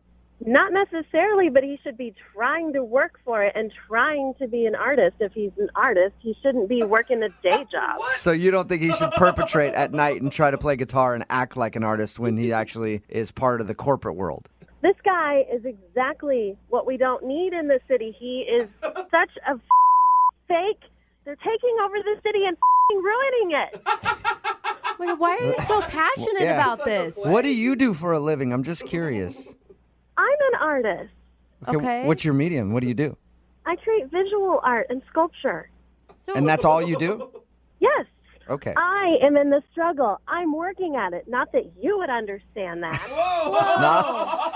I guess not. I'm sorry. You know what? I kind of agree with you, though, in a weird sort of way. Like, do you? Yeah, Really? these dudes bug me. They've always bugged me, the tech guys that are in their garage making craft beers and then trying to play guitar at night for a hobby.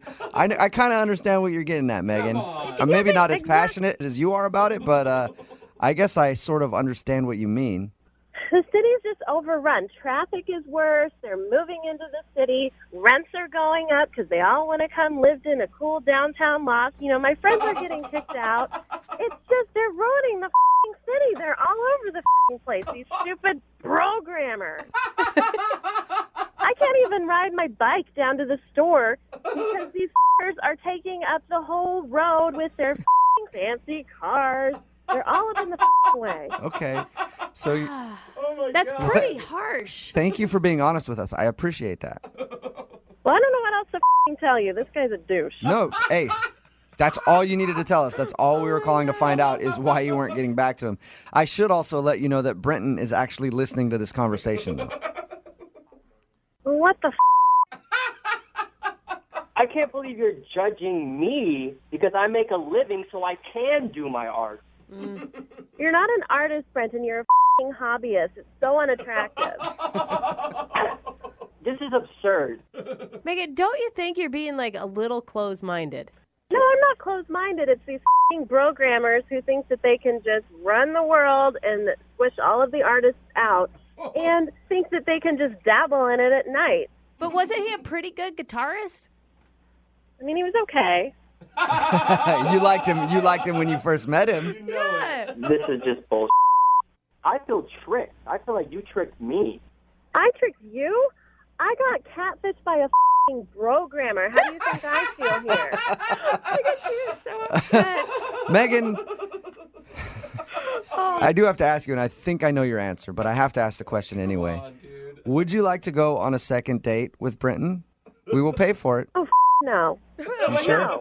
I'll send you guys to a farmer's market where everything's fair trade. Brenton probably doesn't even know what the it is. Brenton, you want me to try harder to get you another date? I can keep going.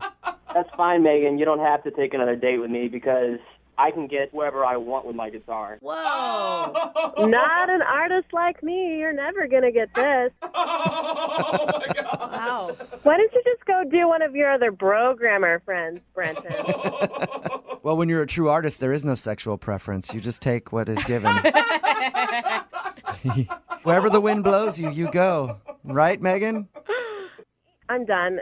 Brenton, go enjoy your life in your cookie cutter house with your wife and your 2.5 kids and your f***ing Cocker Spaniel. And while you're living your bullshit existence, I will be creating. I think She hung up. Brenton, she hung up. Wow. Good. I'm surprised she even had a cell phone. Brooke and Jubal in the morning. Text message in at 78592 that says, that girl Megan sounds like an art school reject. Just an angry little art school reject. It's Brooke and Jubal in the morning. In case you missed the second date update, this guy Brenton wanted us to call this girl Megan for a second date update. Mm-hmm. She wasn't calling him back after they met. She met him. He was playing guitar. Yeah. And she was like, ooh, this guy's awesome. They exchanged numbers. They met up for lunch. And when they met for lunch, she suddenly was like really cold to him. We finally got her on the phone and finds out that she didn't like him because he showed up to lunch and he wasn't a starving artist. Yeah. And he has a day job as like a programmer or something. Gross, money Ew, maker. yuck. He's the man. He's part of establishment. He's not a real artist who's struggling, living in a van and can barely pay for food. Jeez. How dare he? Gross. I could almost understand her frustration with, getting someone that wasn't who she thought it was going to be, right? She felt a little misconceived or whatever. Misguided. Yeah, thank you. But her anger, is so angry. So you can't mad. hear anything she says because she's just so angry. Yeah, she's just really, really mad at anybody who's not a true artist. Yeah. They should be kicked out of this country. As a matter of fact, they should all be burned with their computers. I bet her art is very deep. Very deep. I struggle because I choose to struggle. Let's say offered me $1 million, I wouldn't take it. Yeah, if somebody gave me $1 million for a painting of mine, I would shun them and turn it away and never make any money. You know why? Because I'm a real artist. Either that or we find out that she has a big trust fund from mommy and daddy. Yeah. She's actually sitting on like $100 million so she can afford to just do her art. Remember, if you want a second date update, all you have to do is email the show, Brooke and Jubal at moving925.com. We will call the person who didn't call you back. Brooke and Jubal's second date update. Normally, I start off the second date updates by saying so-and-so is on the phone with us, and today they want to do a second date update. Well, I'll say that today, except you won't know their name. Why? Because it'll be beeped out. So I'll say the name 3 times now. You didn't understand any of that because that was all beeped. But she is on the phone to do a second date update today. She closed her email out to us saying, I will do a second date update as long as you beep my name out because people will know who I am because I'm in the public eye. Oh, well, aren't you fancy? How are you? I'm good, thanks. How are you? Good. Thank you for agreeing to do the second date update. Oh, thank you for having me. So you said you're in the public eye, but you didn't say what you do. Are you perhaps the Vice President of the United States of America? No, I am not. Oh. I was recently a Miss America contestant. Oh, All right. That's cool. Beauty pageant queen. Yeah, I was thinking Yeah. you were going to be like a meteorologist or something, but we'll take beauty pageant. No, I'm not a meteorologist, although I do actually really like the sciences. Okay. So you're not getting a call back from a dude. Tell us a little bit about him.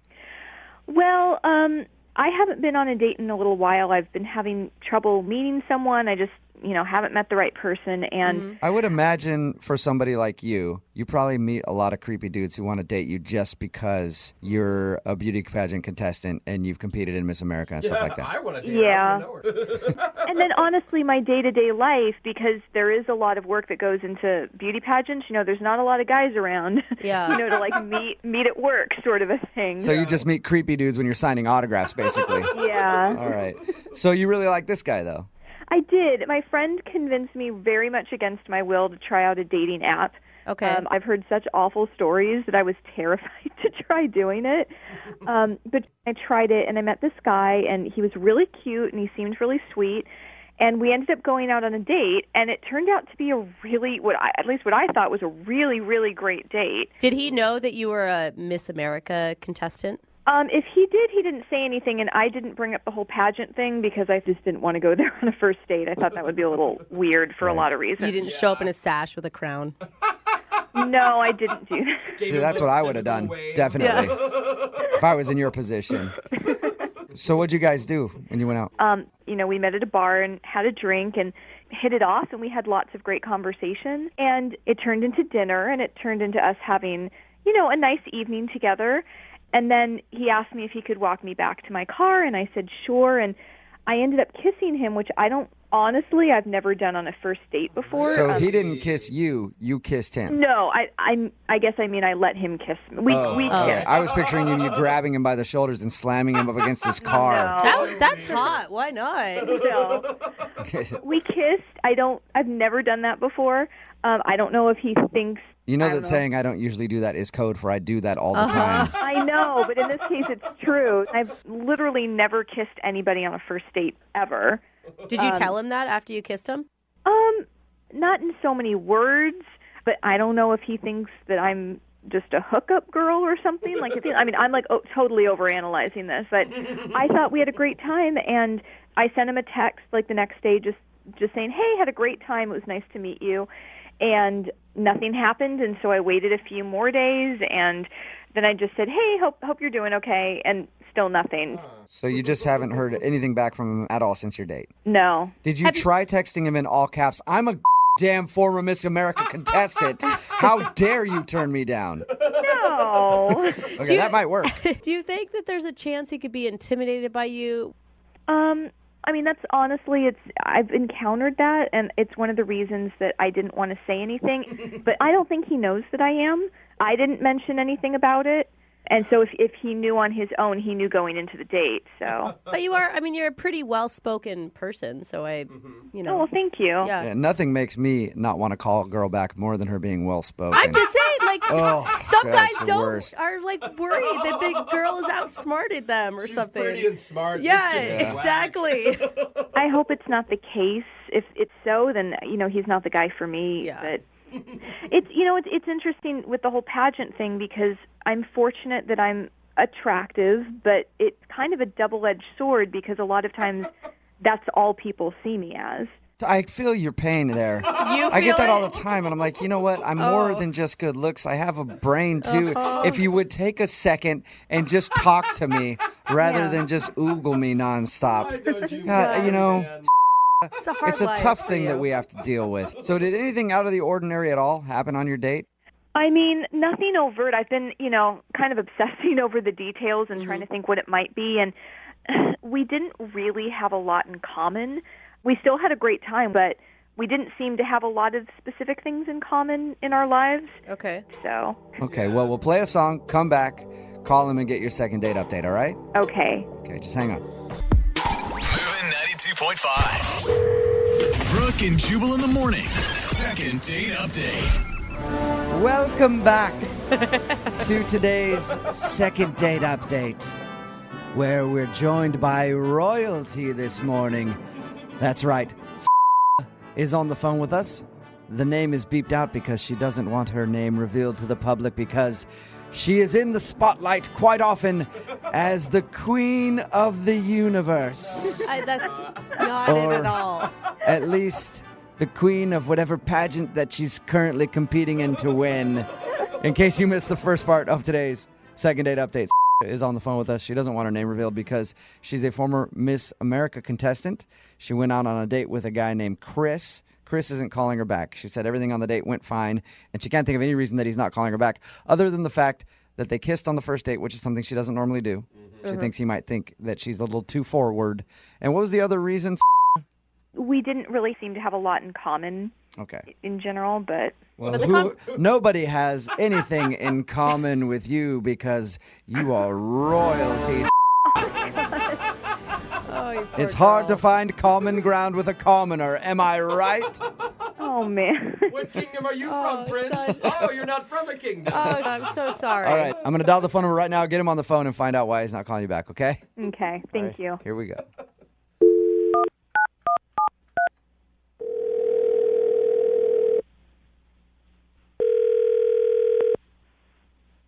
Hello?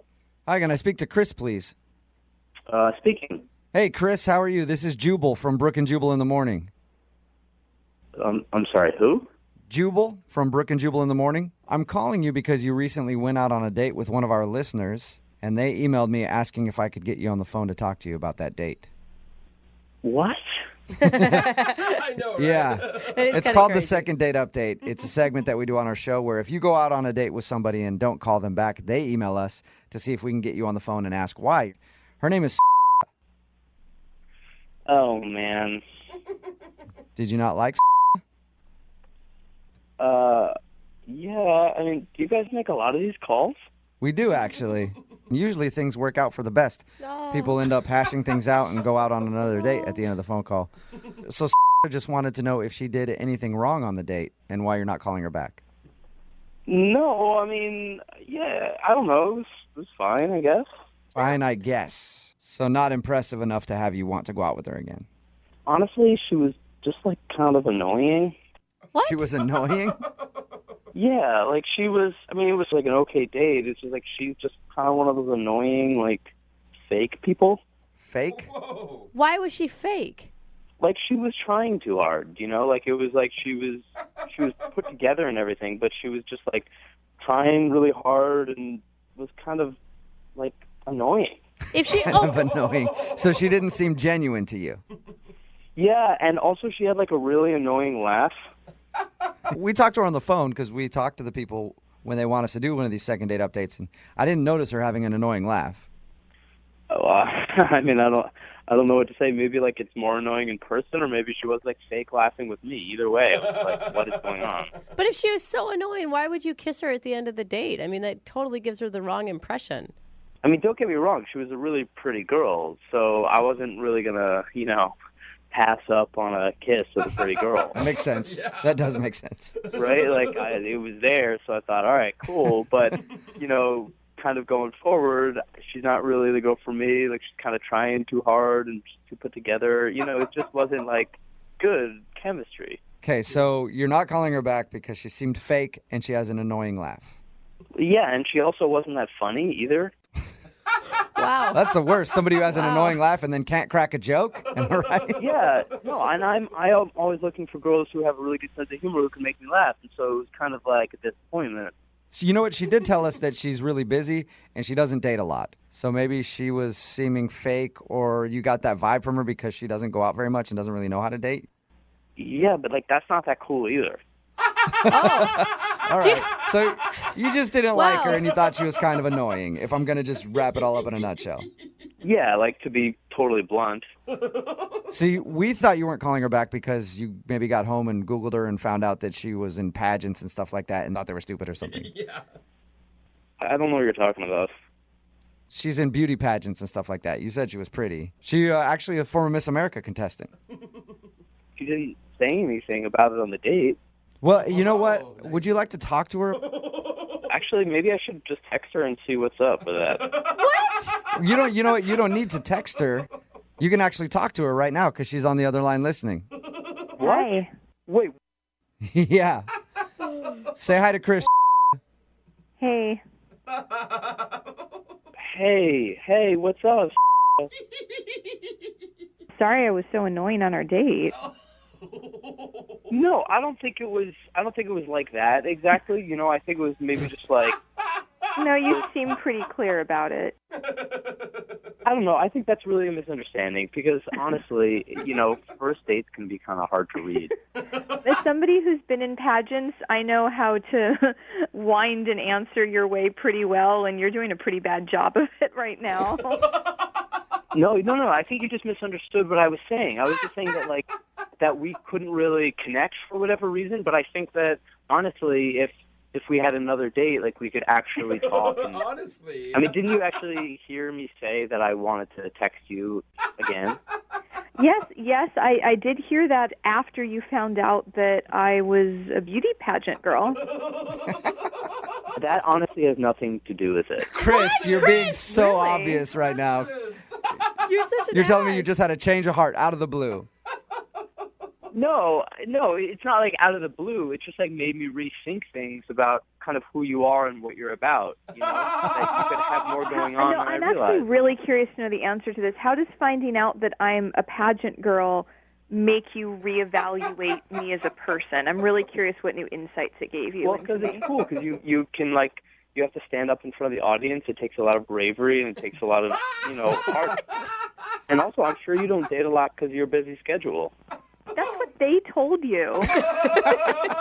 Chris, you're an idiot. But I get it. There's a reason why maybe on a first date you wouldn't be totally comfortable. You weren't concerned about that at all when you completely ignored me after our first date until you found out that I was a pageant girl. I just feel like a lot of what I said earlier in the call was taken out of context. Yeah, like the annoying laugh. That can often get taken the wrong way. Yeah. Well, I mean, that was taken out of context in the moment of our first date.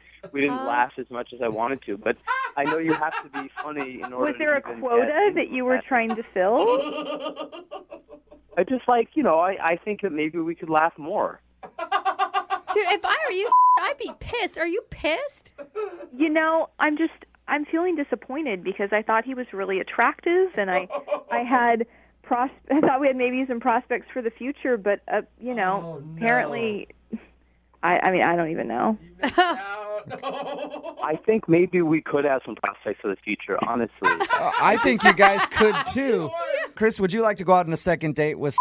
We will pay for it. Yes, I would. Okay, yeah, I think you've made that very clear.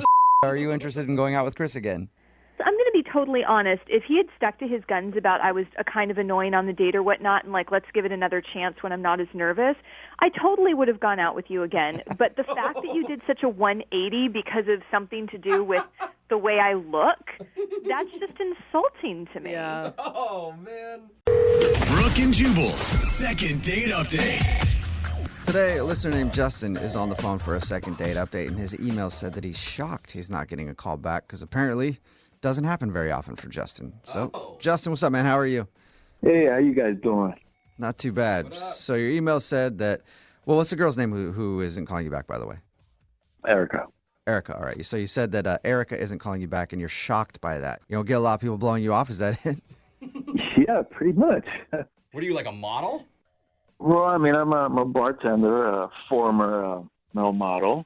Oh, God. Okay. You are just like a Yeah. huge red flag is what you are, sir. But, Like, I don't even know you, and I wouldn't date you. Yeah, but also if you're a bartender, former male model, I believe you. You don't have a lot of people not call you back. So what do you think happened? You know what's funny? I've guarantee you try to call me for a second date update, but I just probably never picked up. Oh, you think that she's trying to get a hold of you, too? No, not this one, but I'm sure there's been other girls that have been trying to get a hold of me through you guys. Oh, all right. Okay, well, maybe, man. So you date a lot, obviously. You know, I've ghosted a lot of women in my life. Okay, that is not that is not something to brag about, okay? No, I'm not bragging. I'm just telling you guys, it's not easy having a relationship. Everywhere I go, I just get a lot of attention. And, you know, until I met this girl, Erica, we just connected. Where'd you guys meet? Actually, I just met her up in Tinder. Okay. I didn't realize how cool she was until we started talking. She had a brain. That's good. That's good. I think most people do have brains, Yeah. but some don't use them very well. I will agree with you on that. So you liked her because she had a brain. Yeah, there was just something about her when I met her. You know, I'm just like, you know, there's more to a physical body. There's more. Why is that so creepy when you say it? But yeah, I So get there's it. more to this girl, Erica, than just a physical body. Yeah. And I'm assuming most of the people you date, it's only a physical body thing? Yes, you're absolutely right. You're trying to say something else, like, nah, you're right. Okay. So she's rare for the kind of girls that you date. Normally, the girls that you date, you guys just hook up, but you actually liked her and want to see her again. Yeah, she makes me want to be a better person. Look, I'm not interested in anyone else. I would really love to see this girl again and try to connect with her some more. Okay, I feel like we're witnessing your personal growth right now, and I just in the few minutes I've known you, I'm already proud. Aww. Oh, thank you. Well, tell us about your date with Erica. How did it go? It was kind of embarrassing from the moment that I picked her up. What? As soon as I picked her up and she got in my car, my modeling portfolio just slipped under the seat, and she picked it up, looked at it, and we started talking about that stuff. Okay, so you did you come on, man. You plant That was Be real, you planted your old modeling portfolio in the car so she would see it and know that you used to model. It was not like that, but it was embarrassing. That's so embarrassing. I hate when people see my old modeling photos. know. It's like, oh my. Oh no. How could I ever come back from this? From GQ. I was back when I only had a 6-pack. Now I have an 8-pack. Oh, God, humiliating. Were you able to recover? Yeah. I mean, it was. I think I made a good impression. Okay. Oh my God. So that was awkward for you when that happened, but did you recover from that? And what did you actually do for a date? Well, we went out to dinner. Mm-hmm. We didn't really have a reservation for anywhere specific, but then she started suggesting places, and there's places that she mentioned that I just couldn't go. I had to say no. Why? Well, I was trying to avoid a cat fight. If you guys get my drift.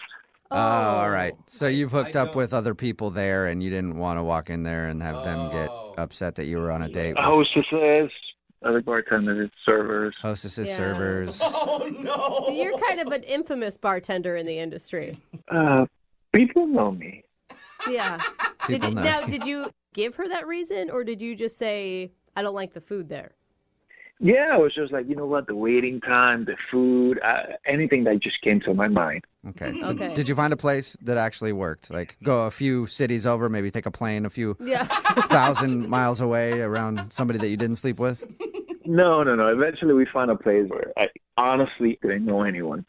Okay. So we sat down, we were having a conversation, we started ordering, and then the waitress that was taking care of us, man, she just started giving me the eye. Oh, gosh. Are you sure? I feel like any woman makes eye contact with you and you immediately think that. No, totally, guys. She literally just started giving me the eye. She was looking at me up and down like I was a piece of meat. And I wasn't even doing anything. It was effortless. Okay. Guys, a year ago, I would have been all up in there. But now, I'm digging this chick, and I don't know, she hasn't returned my text. And I thought we had an amazing night.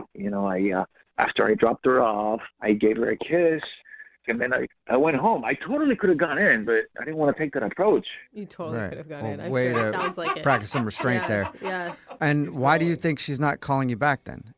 Maybe I played it too cool. I waited 2 days to call her back. Oh, I do hate that. Yeah. I feel like that's such an old school rule. Okay. Well, play a song and then come back and call her and find out what it is with your second date update, all right? Okay. Okay, hang on. Moving 92.5. Brooke and Jubal in the mornings. Second date update. Right in the middle of a second date update, and if you're just joining us, Justin is on the phone, and Justin met a girl named Erica, and he really liked her because unlike most women that Justin knows, she had a brain. Weird. That's literally what Yeah, he she said. actually had a brain, and that's what he liked about her because Justin, I guess, has never had a problem with the ladies. He's a bartender, former male model, says he's hooked up with a lot of people, but it's always just been about body relationships, I think was the term that he used. But anyway, he wants more than just a body relationship with Erica, and she's not calling him back. We're going to see if we can get her on the phone and find out why. All right, Justin, you ready? Let's do it. I don't know how to say this softly, but your confidence kind of goes into just incredible amounts of ego at times. Do you feel like that happened on your date? I was trying really hard not to be super confident, too cocky. Yeah. Okay. Maybe that's it. Maybe she doesn't want a humble guy because you sound super humble, too. That's it. That's All right. what most girls say. Yeah, I'm going to dial her phone number right now, okay? Okay. All right, here we go.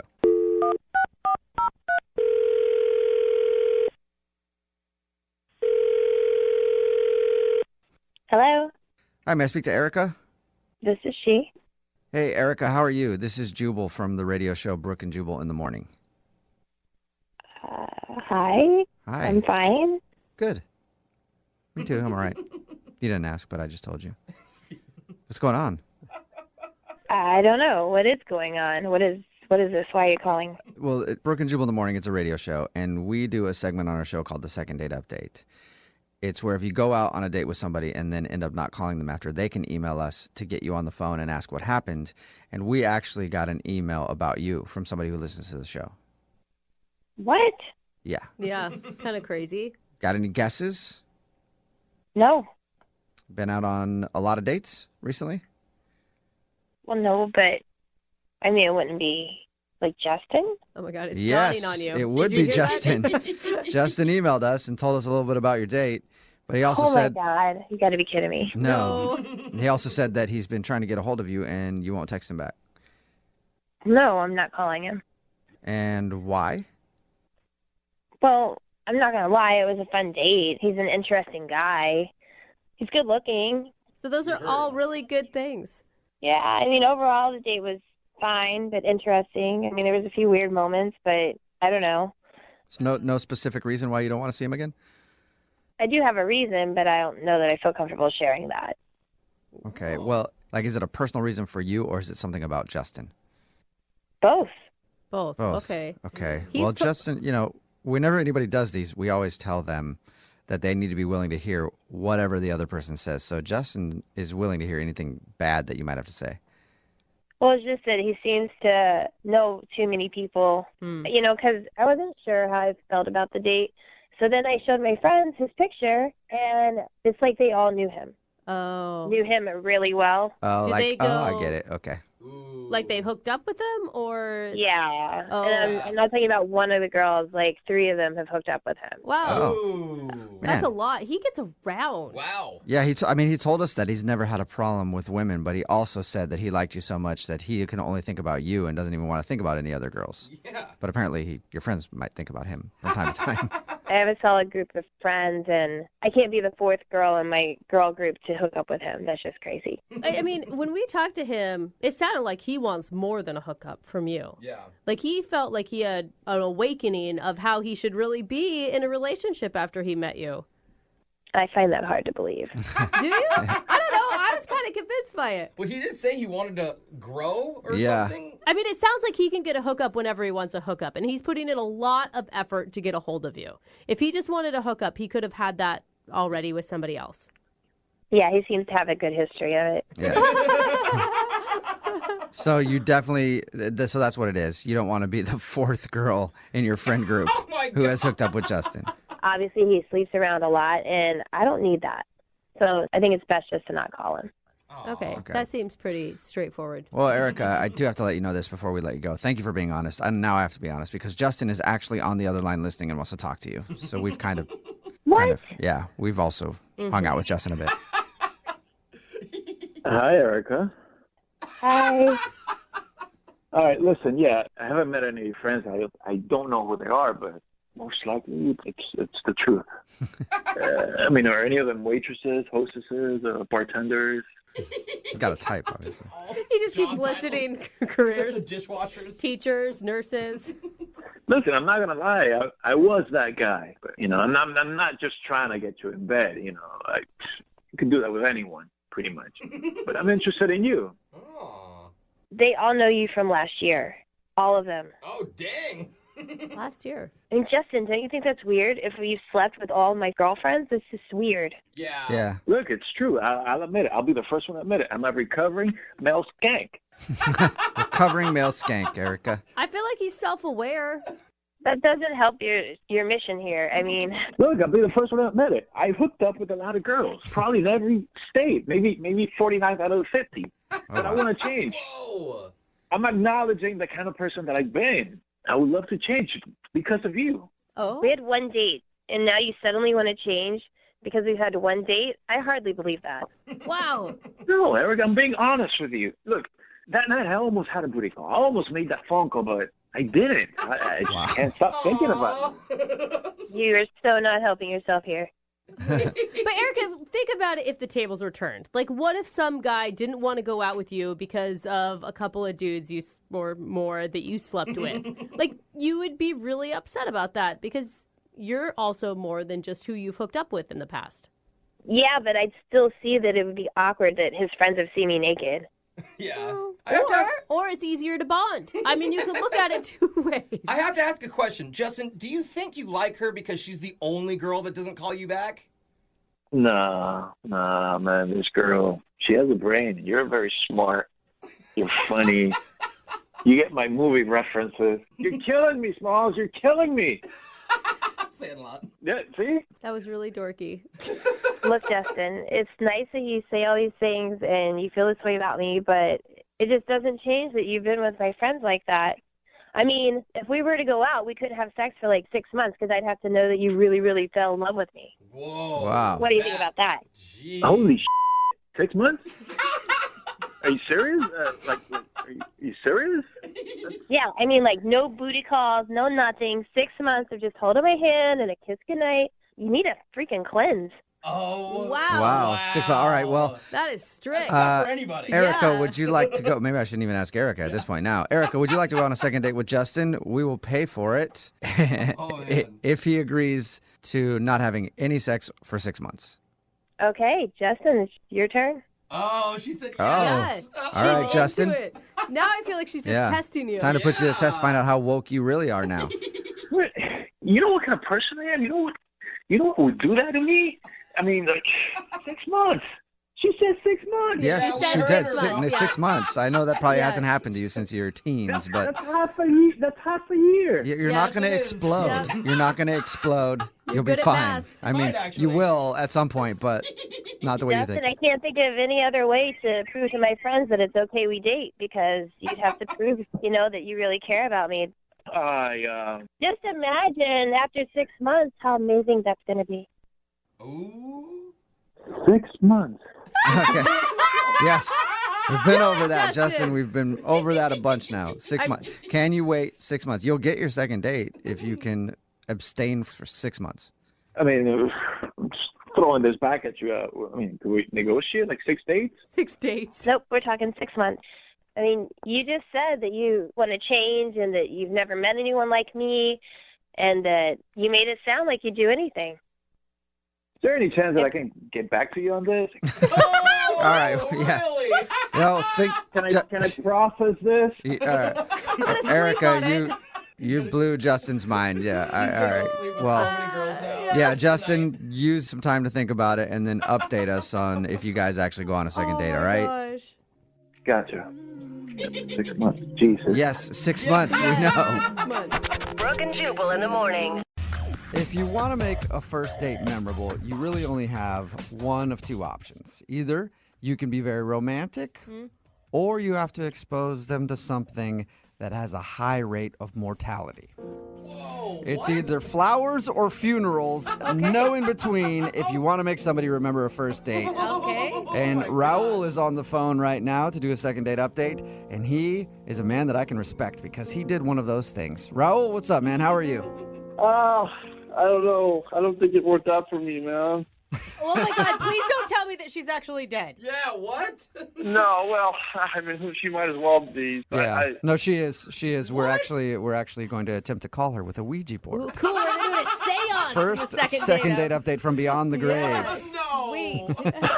no, she's alive. I'm sure she's fine. She's just not talking to me, you know? Okay, that's good to good. you. That's good. Before we get into what you actually did on your date, tell us a little bit about her. What's her name? Justine. Okay. And what where'd do you meet her? We met online. Okay. I thought she was really, really cute, and she had beautiful eyes. They were amazing, and I loved her bio. She said that she's a risk taker, and you don't see that too often. Okay. And what does that mean to you to be a risk taker? I don't know. It's being spontaneous and trying new things. Dude, it's a living without a schedule. I like it. Wow. You are a wild man, Raul. Yeah, I can be sometimes. Yeah. Okay. Sounds like sounds like it, Raul. So, what did you plan for your date? Well, I thought I would surprise her, talk about being spontaneous. So I told her we were going to a restaurant, and I gave her the address. And when she showed up at the restaurant, obviously she assumed that we were going to be eating there. And I said, hey, actually, we're actually going down the road. Whoa. And so she was like wondering what it was. Yeah, I'd be scared of you, Raul. I would be Yeah. nervous. I'm going to go with Jubal on this one. Like, first date off a dating app or the internet or whatever, surprises usually aren't going to work for you. Yeah, I think she saw that I was trustworthy. I'm a trustworthy person. I wasn't going to take her to the middle of a field or something. But you kind of did.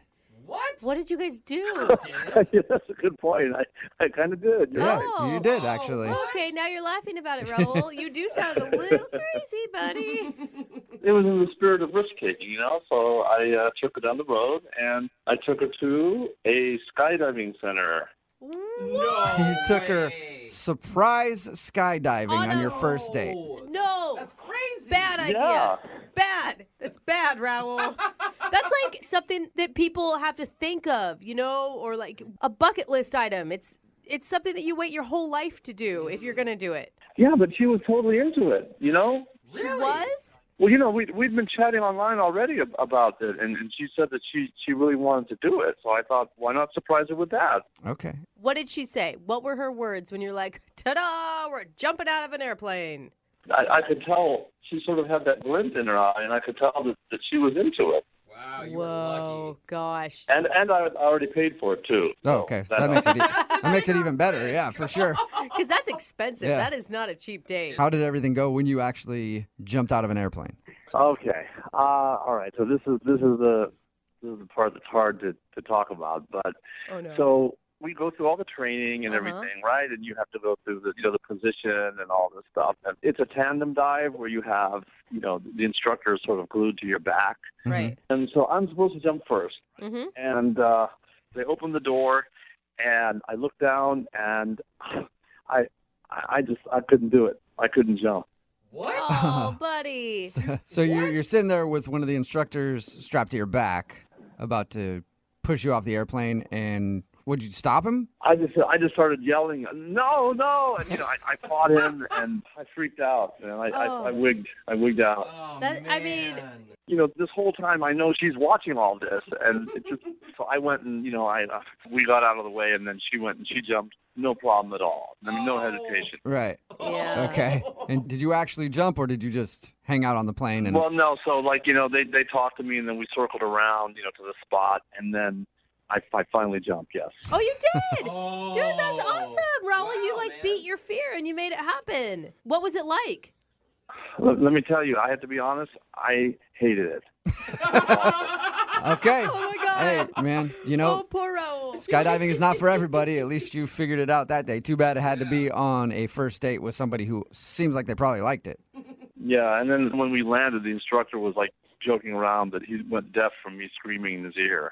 Oh, man. And what was her response to this whole experience? I mean, she said I was very brave and et cetera, but I mean, I could just tell that, she was sort of, I felt she was like laughing at me inside, I mean, Yeah. it was embarrassing. And how did everything end after the date? Kissing, or did she hold you like a baby and let you cry? How'd it work?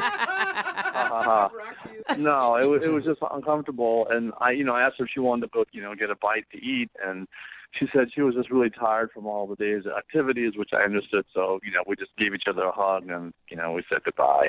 Oh, man. That did not work out how you expected it to, did it? Nope. And was that the last you've heard from her, or have you guys talked at all since?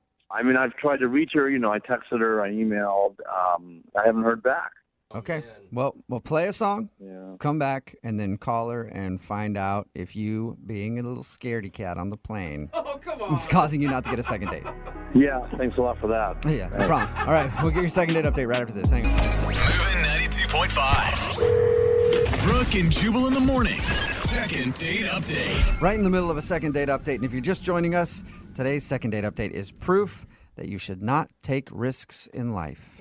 Just be safe, because every time you take a risk, it screws something up. Oh, man. Right, Raul? Yeah, whatever. Yep. Oh, my exactly. gosh. Raul, if you would have just taken this girl to dinner, maybe a movie, who knows? You could have been married by now. But instead, you had to surprise her with a skydiving trip, and then you ended up getting scared and not being able to jump out. And now She's judging you. Yeah, no good deed goes unpunished, right? I don't even know what that means, Raul. Don't even know what that means. All I know is you screwed up by taking her skydiving on the first date. I spent $400, man. Ooh, that is an jeez. expensive first date. And Yeah, we it don't know for sure that she's judging him for not jumping and screaming like a little baby inside the plane, that okay? is true. If you're just joining us, he took a girl named Justine skydiving. The only thing is, Raul was scared to jump out of the plane. Yeah. She jumped out. They had to circle around again. He finally jumped out, but yelled so loud the instructor even commented on it after, like, wow, I've never heard anybody scream that loud. So that's why Raul thinks he's not getting a call. All right, man, you ready to get her on the phone? Yeah, I guess so. Oh, you sound so defeated, buddy. No. Be brave this time, okay? Okay. All right. You sound like you're more nervous now than you would be going skydiving. Yeah, I think I kind of am, man. Okay. Oh, man, good luck. Here we go. I'm going to dial their phone number.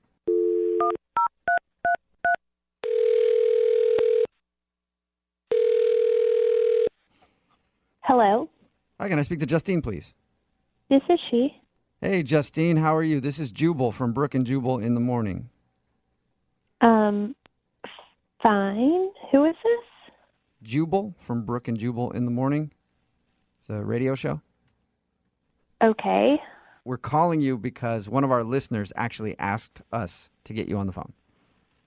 About? Skydiving. Yeah. Put it blunt. It's actually true. Skydiving? Yeah. You went skydiving just, like a week and a half ago now? Something like that? How did you know that? Because Raul, the dude that you went skydiving with, wanted us to call you. Because we do a segment on our show called the Second Date Update. So Raul told us how you guys went skydiving, and now he can't get a hold of you. So he asked if we could help. So you're calling to ask me for Raul? Is that what I'm hearing? Yes, it's kind of like a middle school type situation. Like, right? You know, Yeah. hey, do you like our friend Raul? Can you check yes or no on this box? It's so true. Yeah, I definitely have to check no on that box. Okay. Really? That makes sense. Okay, well, do you mind telling us why? He lied to me? What? He lied to That you. is not the answer I was expecting. I thought you meant, like, it wasn't because he was being a big sissy and wouldn't jump out of the plane? No, I was so over it before that even happened. You were over the date before you guys even went skydiving. Oh, my God. Well, his account is way different. I mean, other than being scared to jump out of the plane, he thought you had a great time. I mean, I had a great time skydiving. Okay, So so what- that was fun, but what did he lie to you about? He kind of catfished me. Oh, does he look totally different than what his picture did on the dating profile? No, he looked like his picture. It was him. It was the same guy from the photo.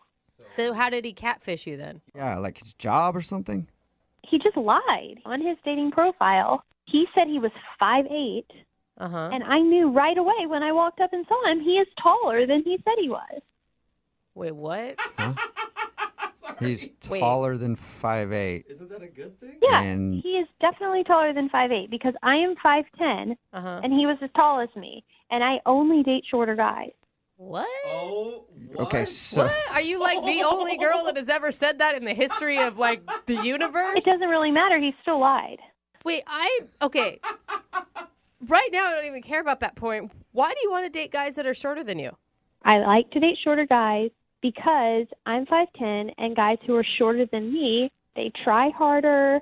They're a lot nicer. Tall guys are usually really talky and douchey. Dude. And I've just learned from experience. Justine. It is always better. I'm like 5'7", maybe, and I've been saying that my whole life.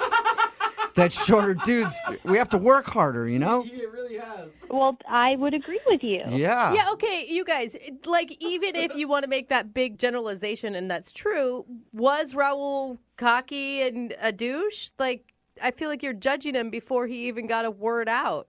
I mean, it doesn't matter because I've had enough experience to know that shorter guys are just better. And, I mean, they're hotter to me. Thank you. On behalf of all the short dudes, this is the best second date we've ever done. I like what I like, okay? For example, I like being able to help out around the house and reach the tall things that the guy can't. I think that's fun.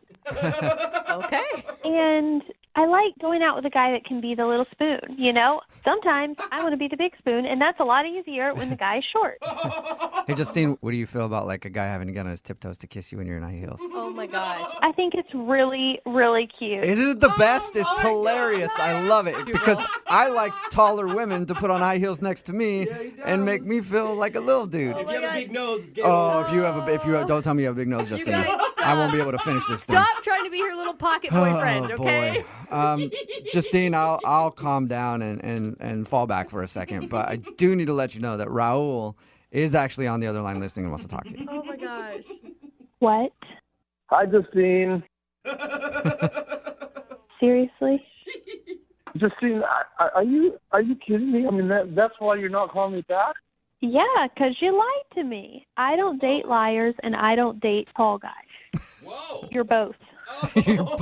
You're a lying tall bastard, Raul. I mean, but this has to be the first time in history. Guys always lie and say they're taller. Yeah, why are you lying and saying you're shorter, Raul? Look, I didn't even realize I put 5'8". Okay, I'll go back and fix it. But Justine, come on. I mean, that's why you don't want to date me, because I'm, 2 inches taller than I said I was.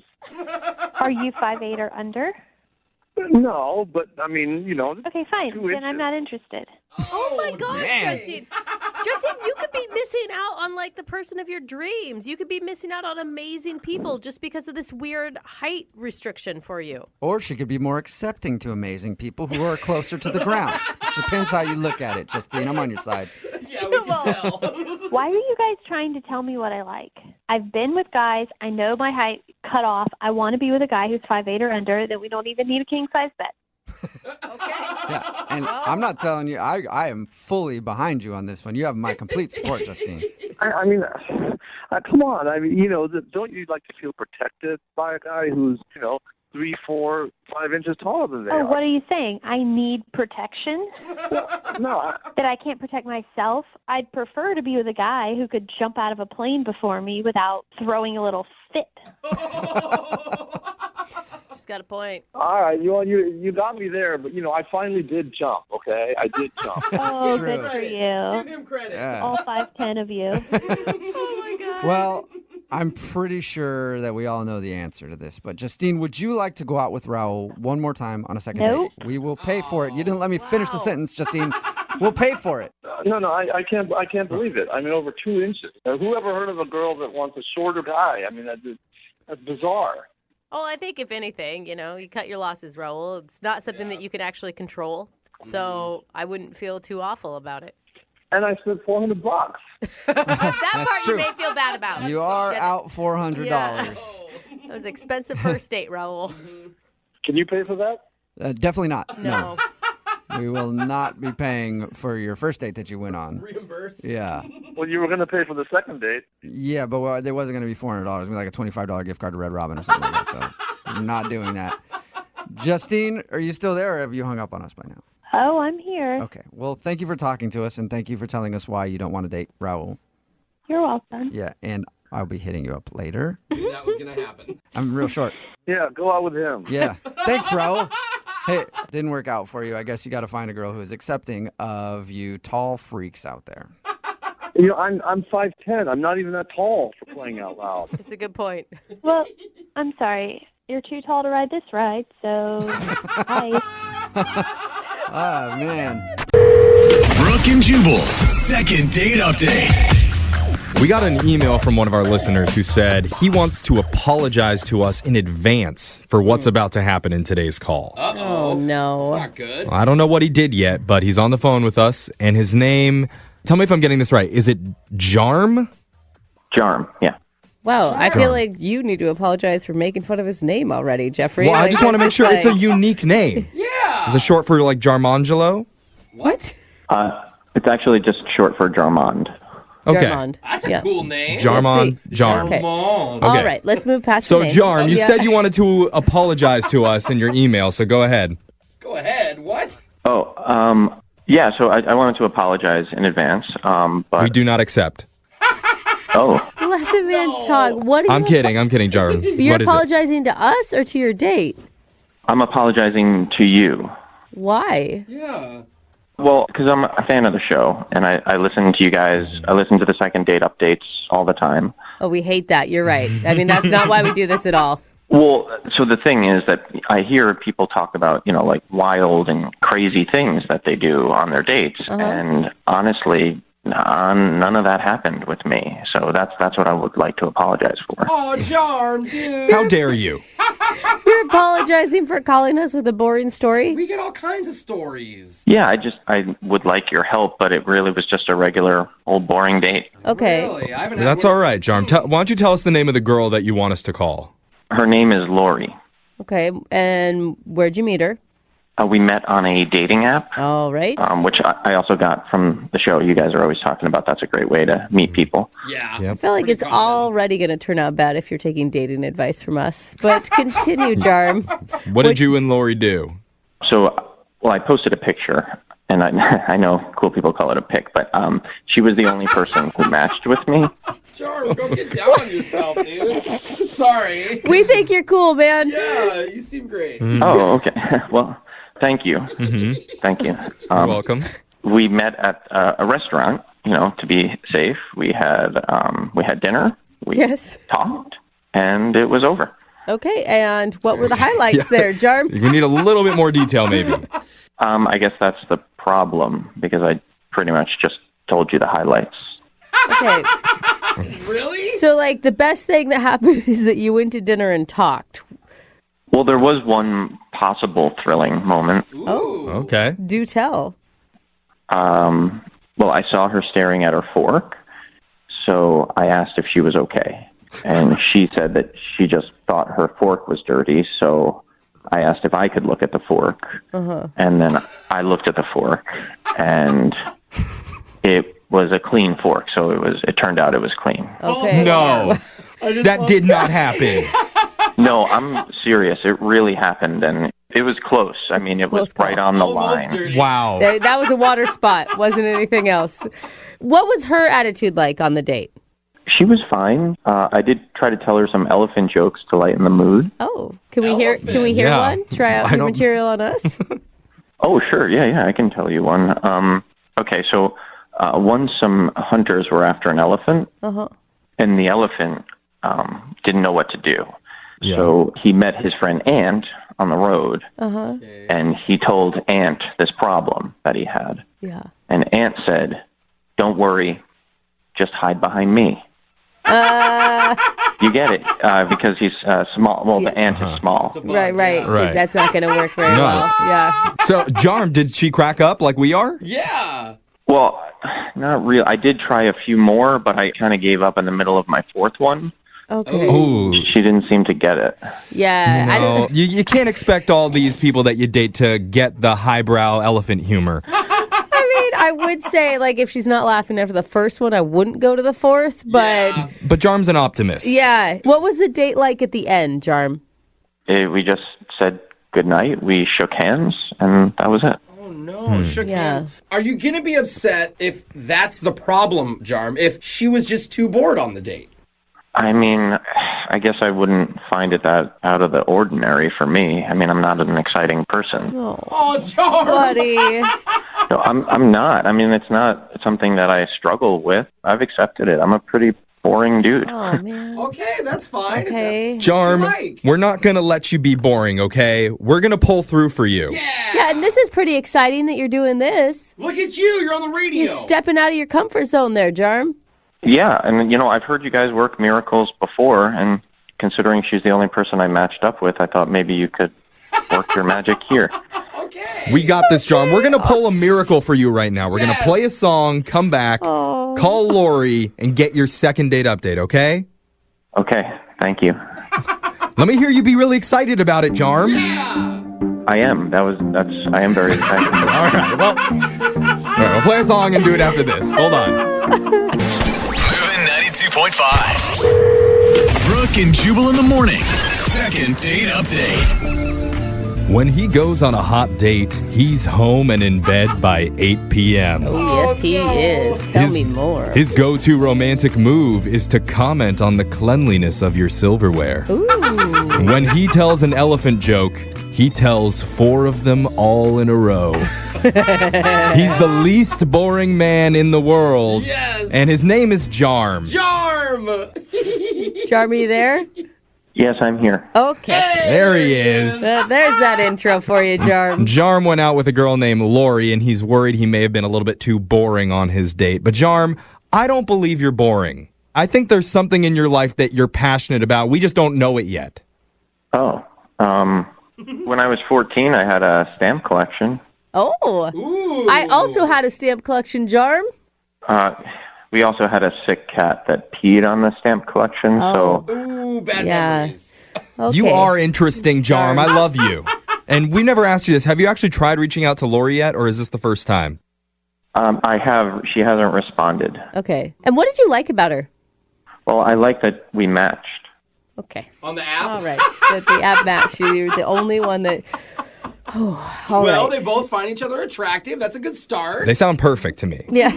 Well, technically, she never said that she thought I was attractive, but I can verify that I think she is. All right. Verified. All right, confirmed. All right, Jarm. I feel like we're gonna get the female version of you on the phone here in about 30 seconds. So much. Let's find out, okay? We're going to call Lori for you right now. Are you ready?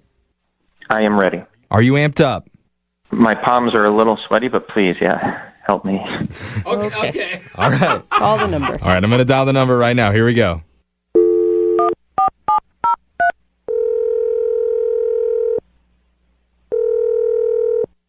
Hello, Hi, can I speak to Lori, please? this is she. Hey, Lori. How you doing? This is young Jeffrey from the radio show Brooke and Jubal in the Morning. Hi, I'm good. How are you? Oh, you sound like you listen. Well, it's so funny because I just talked about this show the other night. Oh. What complaint blog were you on this time?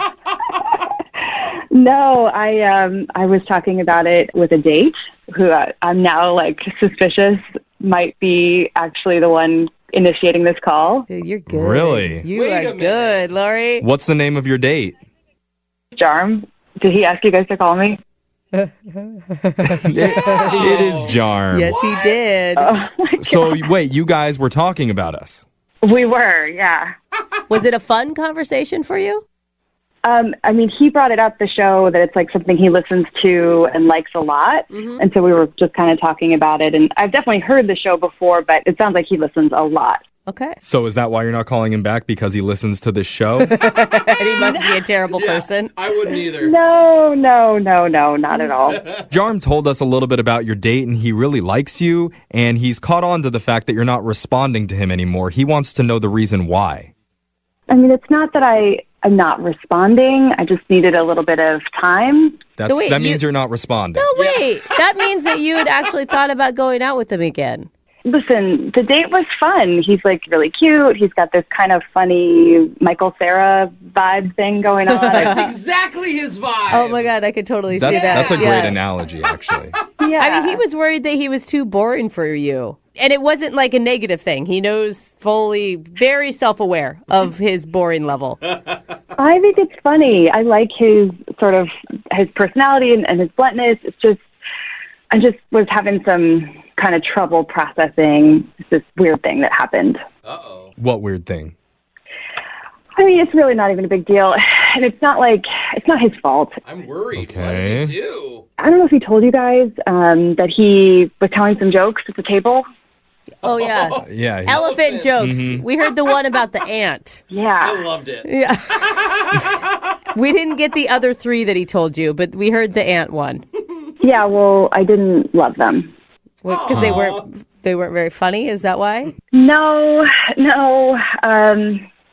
It's not that I don't think he's funny. It's just he couldn't have known. But I actually have some history with elephants. Your ex is an elephant? No, but my uncle was actually just on a safari last year, and there was a pretty bad accident with an elephant. Whoa. Oh, no. What Yeah. are And like the first elephant joke he made, I tried to kind of like avoid it, not really laugh at it and just move on from it. But he kept telling these elephant jokes. Oh my God. How would anyone know, though? Yeah, did you tell him that you had an uncle that had a run-in with an elephant? It sounds like a joke in and of itself. I mean, I know it's not because you're being honest, Lori. I know it sounds crazy, but like, honestly, it was really traumatic and I'm like really still not ready to talk about it. And I definitely didn't want to talk about it on a first date. And I know it sounds crazy, but my uncle was really hurt. I mean, he's still recovering. Oh, he's okay. He didn't die? No, he's okay, but it was a bad accident. Like, you don't think about that as a possibility of happening. And it's just, I know he didn't mean to do it, but he just kept harping on it. It was like picking at an open wound, you know? Well, I feel like maybe Jarm should know why you were not laughing and why you were turned off by that. Like, you never told that to him? I didn't. You're right. I just wasn't really ready to talk about it. Don't you think he has a right to know, though, that that's why? I mean, eventually, yeah. You think you just don't like him? Yeah. Everything else was fine. It's just that one thing kept happening, you know? Yeah, well, more is about to happen because Jarm is actually on the phone and he's been listening this whole time. What? Mm-hmm. Yeah, he heard, and he really wants to talk with you. Jarm? Wait, what? Hold on. This is happening right now? Yeah. He's been listening. Sorry. Oh, Lori, wow. I just want to say how sorry I am. I had no idea. Hey, Jarm. Wow. Hi. Sorry, this is like, I'm just a little caught off guard. I wasn't really ready for this. So, now you know. Lori, if you don't mind me asking, was it an Indian elephant or an African bush elephant? What? Why? It's not important, Jarm. It doesn't matter. I actually honestly don't even know. It's kind of besides the point, you know? Yeah. Yeah. Okay. Sorry. I was just wondering because I saw a Netflix documentary about. Anyway, it said that African bush elephants are much more aggressive. So I was just curious.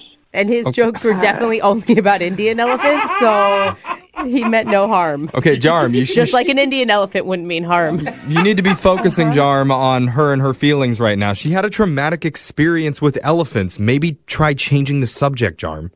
Yeah, again, Lori, I'm really sorry. And I... Thank you. Can I just ask... Was it a kick or a trampoline? No, Jarm. Stop trying to figure out about the elephant attack. Jarm, it really doesn't matter what kind of elephant was or how the accident happened. I really don't want to keep rehashing this. Yeah, Jarm, this isn't like Elephant CSI. We don't need to get to the bottom of this case. We're trying to get back to the date. Okay. Yeah, and maybe, Jarm, you should concentrate on the fact that she actually really liked you. Yeah. Like, that's rad, man. Good for you. Your one match is a success. Maybe say something nice to Lori about how you felt about her. Good job, Jeffrey. Lori, I think you are beautiful. Oh, Okay. Charm. What else? And I really enjoyed talking with you. And again, if elephants are... No. Get off the elephants. Don't even Go with something else. Try something else. Oh my God, there's literally like an elephant in the room, and it's like, it really means it this time. What I was going to say is if elephants are a problem, we don't have to ever talk about elephants again. Okay, that's insinuated, Yeah, right? I think that's for the best. Yeah, that would be great. I'm just not yet, It's still really, really fresh. Yeah. Yeah, I totally understand that, and I wouldn't want you to feel uncomfortable. Okay. Do you believe him, Lori? I mean, do you think you could trust a guy like Jarm? I mean, I really would like to. I mean, I would be interested in seeing him again and talking to him again, but we have to agree that we've got to take it easy on the elephant-specific talk for a while. Right. In the meantime, if you wouldn't mind letting me know if anyone in your family had any sort of traumatic experience with zebras, because I do know a lot about that species. Like, that is a good question, Jarm. Ask her for you, Yeah. joke. Yep. Zebras are safe, Jarm. Zebras are safe. All right. Oh, man, watch out. Okay, well, I'm sensing some positivity here. So with that in mind, we would like to offer to send you and Jarm out on a date, and we'll pay for it. Jarm will not make any elephant jokes. I can't wait to hear the zebra jokes. Ooh, So that's a yes? Is that a I yes? didn't say that I know zebra jokes. I just said that I know a lot about the species, but so I'll have to look up some zebra jokes, but I'm prepared. Okay, well, there you go. He can give you a PowerPoint presentation on the origins of zebras and then throw in a joke. Would you like to sign up for that? We'll pay for it. Sign me up. I can't wait to see the PowerPoint presentation. Oh my God, it's a date! I don't know why I'm so shocked. I'm sorry, Jarm. I don't mean to be so shocked, but holy hell. Let's do it. No, I'm thrilled. Hooray. We're thrilled for you, Jarm. Hooray. Congratulations. Brooke and Jubal's second date update. Some people believe in random chance encounters. Other people make their own random chance encounters. And those people are called go-getters. Oh, really? And we're about to talk to Marco, who is a go-getter. What's up, Marco? Hey, what's going on, guys? I feel Not like much. I really, I enjoyed reading your email, and I love the creativity in how you got your date.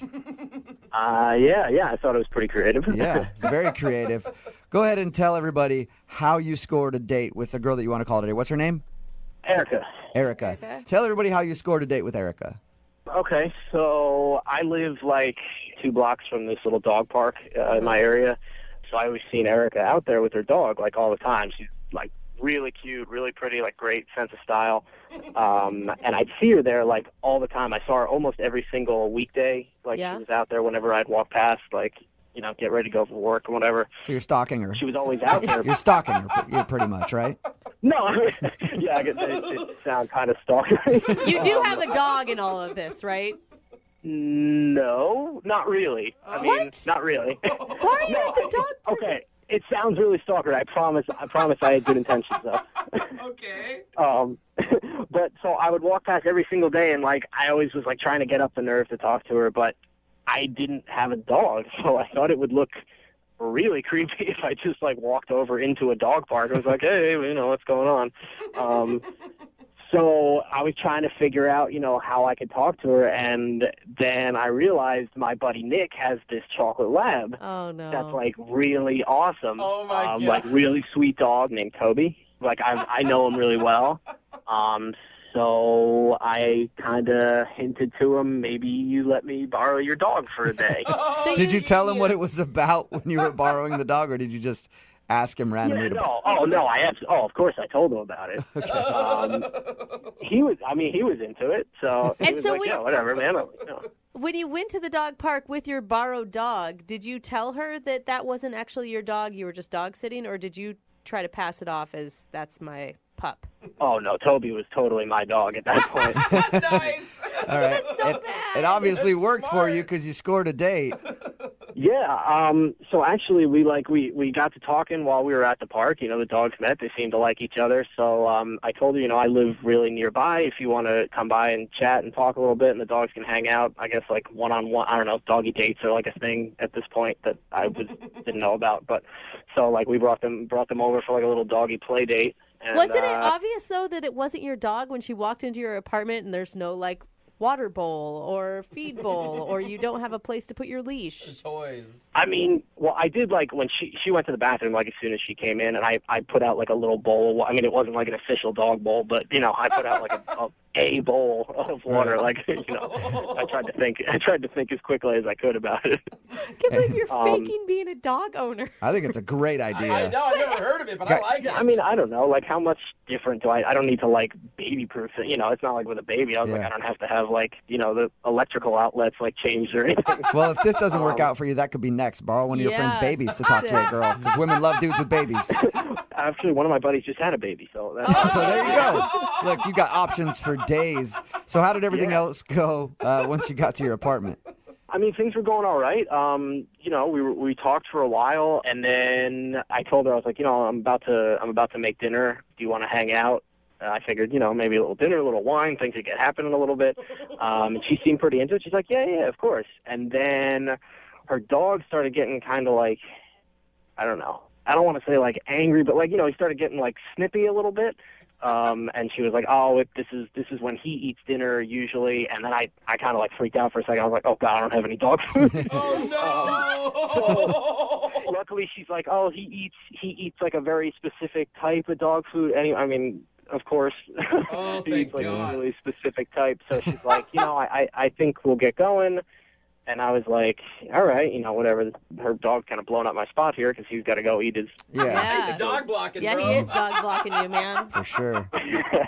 Exactly. So, we exchanged numbers and stuff. So she said she'd get back to me. Maybe take like a rain check on the dinner, but unfortunately, that has not happened yet. So how many times have you tried to reach out to her? I've texted her 3 times. 3 times. At some point in the future, you're going to have to come clean about the dog lie. Like, you can't keep hanging out with her and every time going to borrow the chocolate lab before you go pick her up for a date.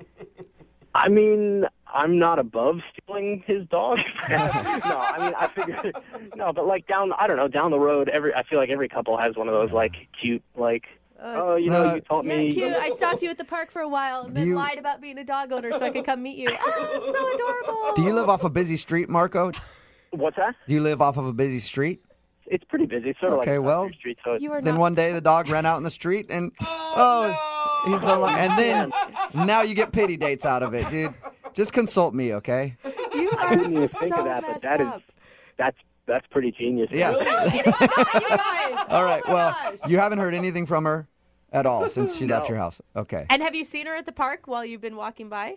No, that's the other weird thing. Like, she was there like almost every weekday, and now like I haven't seen her. It's been like a week and a half maybe, and I haven't seen her at all. All right. Well, play a song, come back, call her, and get your second date update, okay? Awesome. Great. Thanks. All right, man. Hang on. Moving 92.5. Brooke and Jubal in the mornings. Second date update. We're right in the middle of a second date update, and if you're just tuning in, Marco is on the phone. Marco had a very creative way to meet the girl that he went on a date with. He borrowed his friend's dog so that he could talk to her at the dog park. Apparently, he lives by a dog park. He's seen her there before, but he doesn't have a dog, and he's like, how do I go into this dog park without a dog and not be a creep? So he borrowed his friend's dog. They talked for a while, went back to his apartment. While the dogs played, he was going to make her dinner, and then she said, I have to leave because my dog's getting antsy and he needs his special food at home. She left, walked out the door, and he hasn't talked to her since. All right, Marco, you ready for your second date update? Yeah, definitely. I think she called you out on your lie. Why didn't you just tell her you were dog sitting? Maybe in hindsight that might have been a little better idea, but I wanted to, she's a dog owner. I'm a dog, I thought it would be the best. I like how you just almost called yourself a dog owner. She's a dog owner. I'm sort of a dog owner. It's not a lie if you believe it. That's true. That is very true. All right, man. I'm going to dial her phone number right now and get her on the phone and find out why she's not calling you back. All right, awesome. Here we go.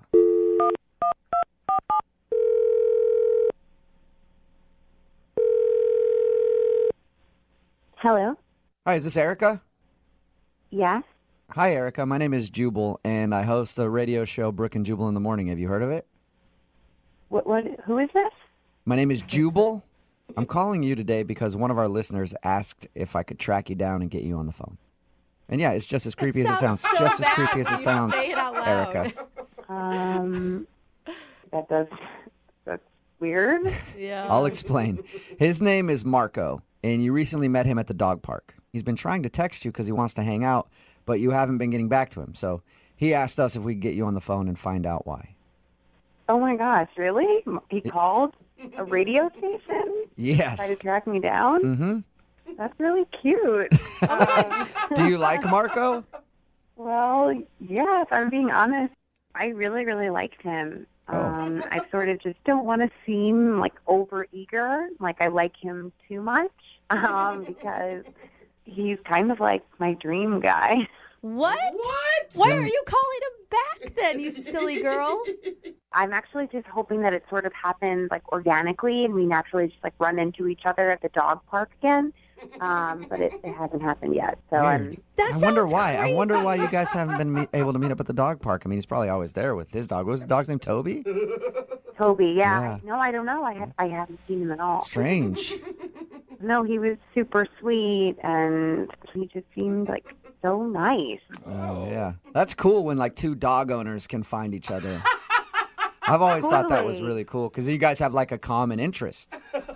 Oh my gosh, I know. I'm obsessed with dogs. I love them, and it always just like touches me when a guy really like is sweet to animals. I think that just says a lot about them, and like he really seemed to love Toby, so that was... Is that like the number one thing that you like about him is his responsibility and...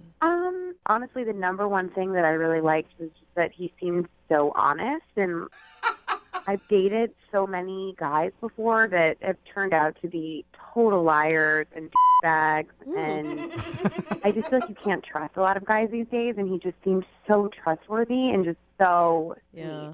But like I said, I do not want to be the overeager, like the eager beaver. I don't want to drive him away with like being like a little schoolgirl weirdo. All right. And you don't want him to know that you feel that way about him just yet. No. We need to like ease into that and get to know each other. And Well, you're going to have to ease into it a little faster because he's actually on the other line listening to this conversation and would like to talk to you. What? Yeah. No, guys. Marco? Hey. Hey, Erica. Oh my god. I'm so embarrassed. No, don't be embarrassed. That's No, like I the probably sweetest sound thing like I've a little- ever heard before. Oh my god. You probably think I am totally psycho. No, not at all. Not at all. I thought it was like the nicest thing anyone's ever said about me. Oh my god, I can't believe this is happening. Well, it's good to hear you again. It's good to hear you.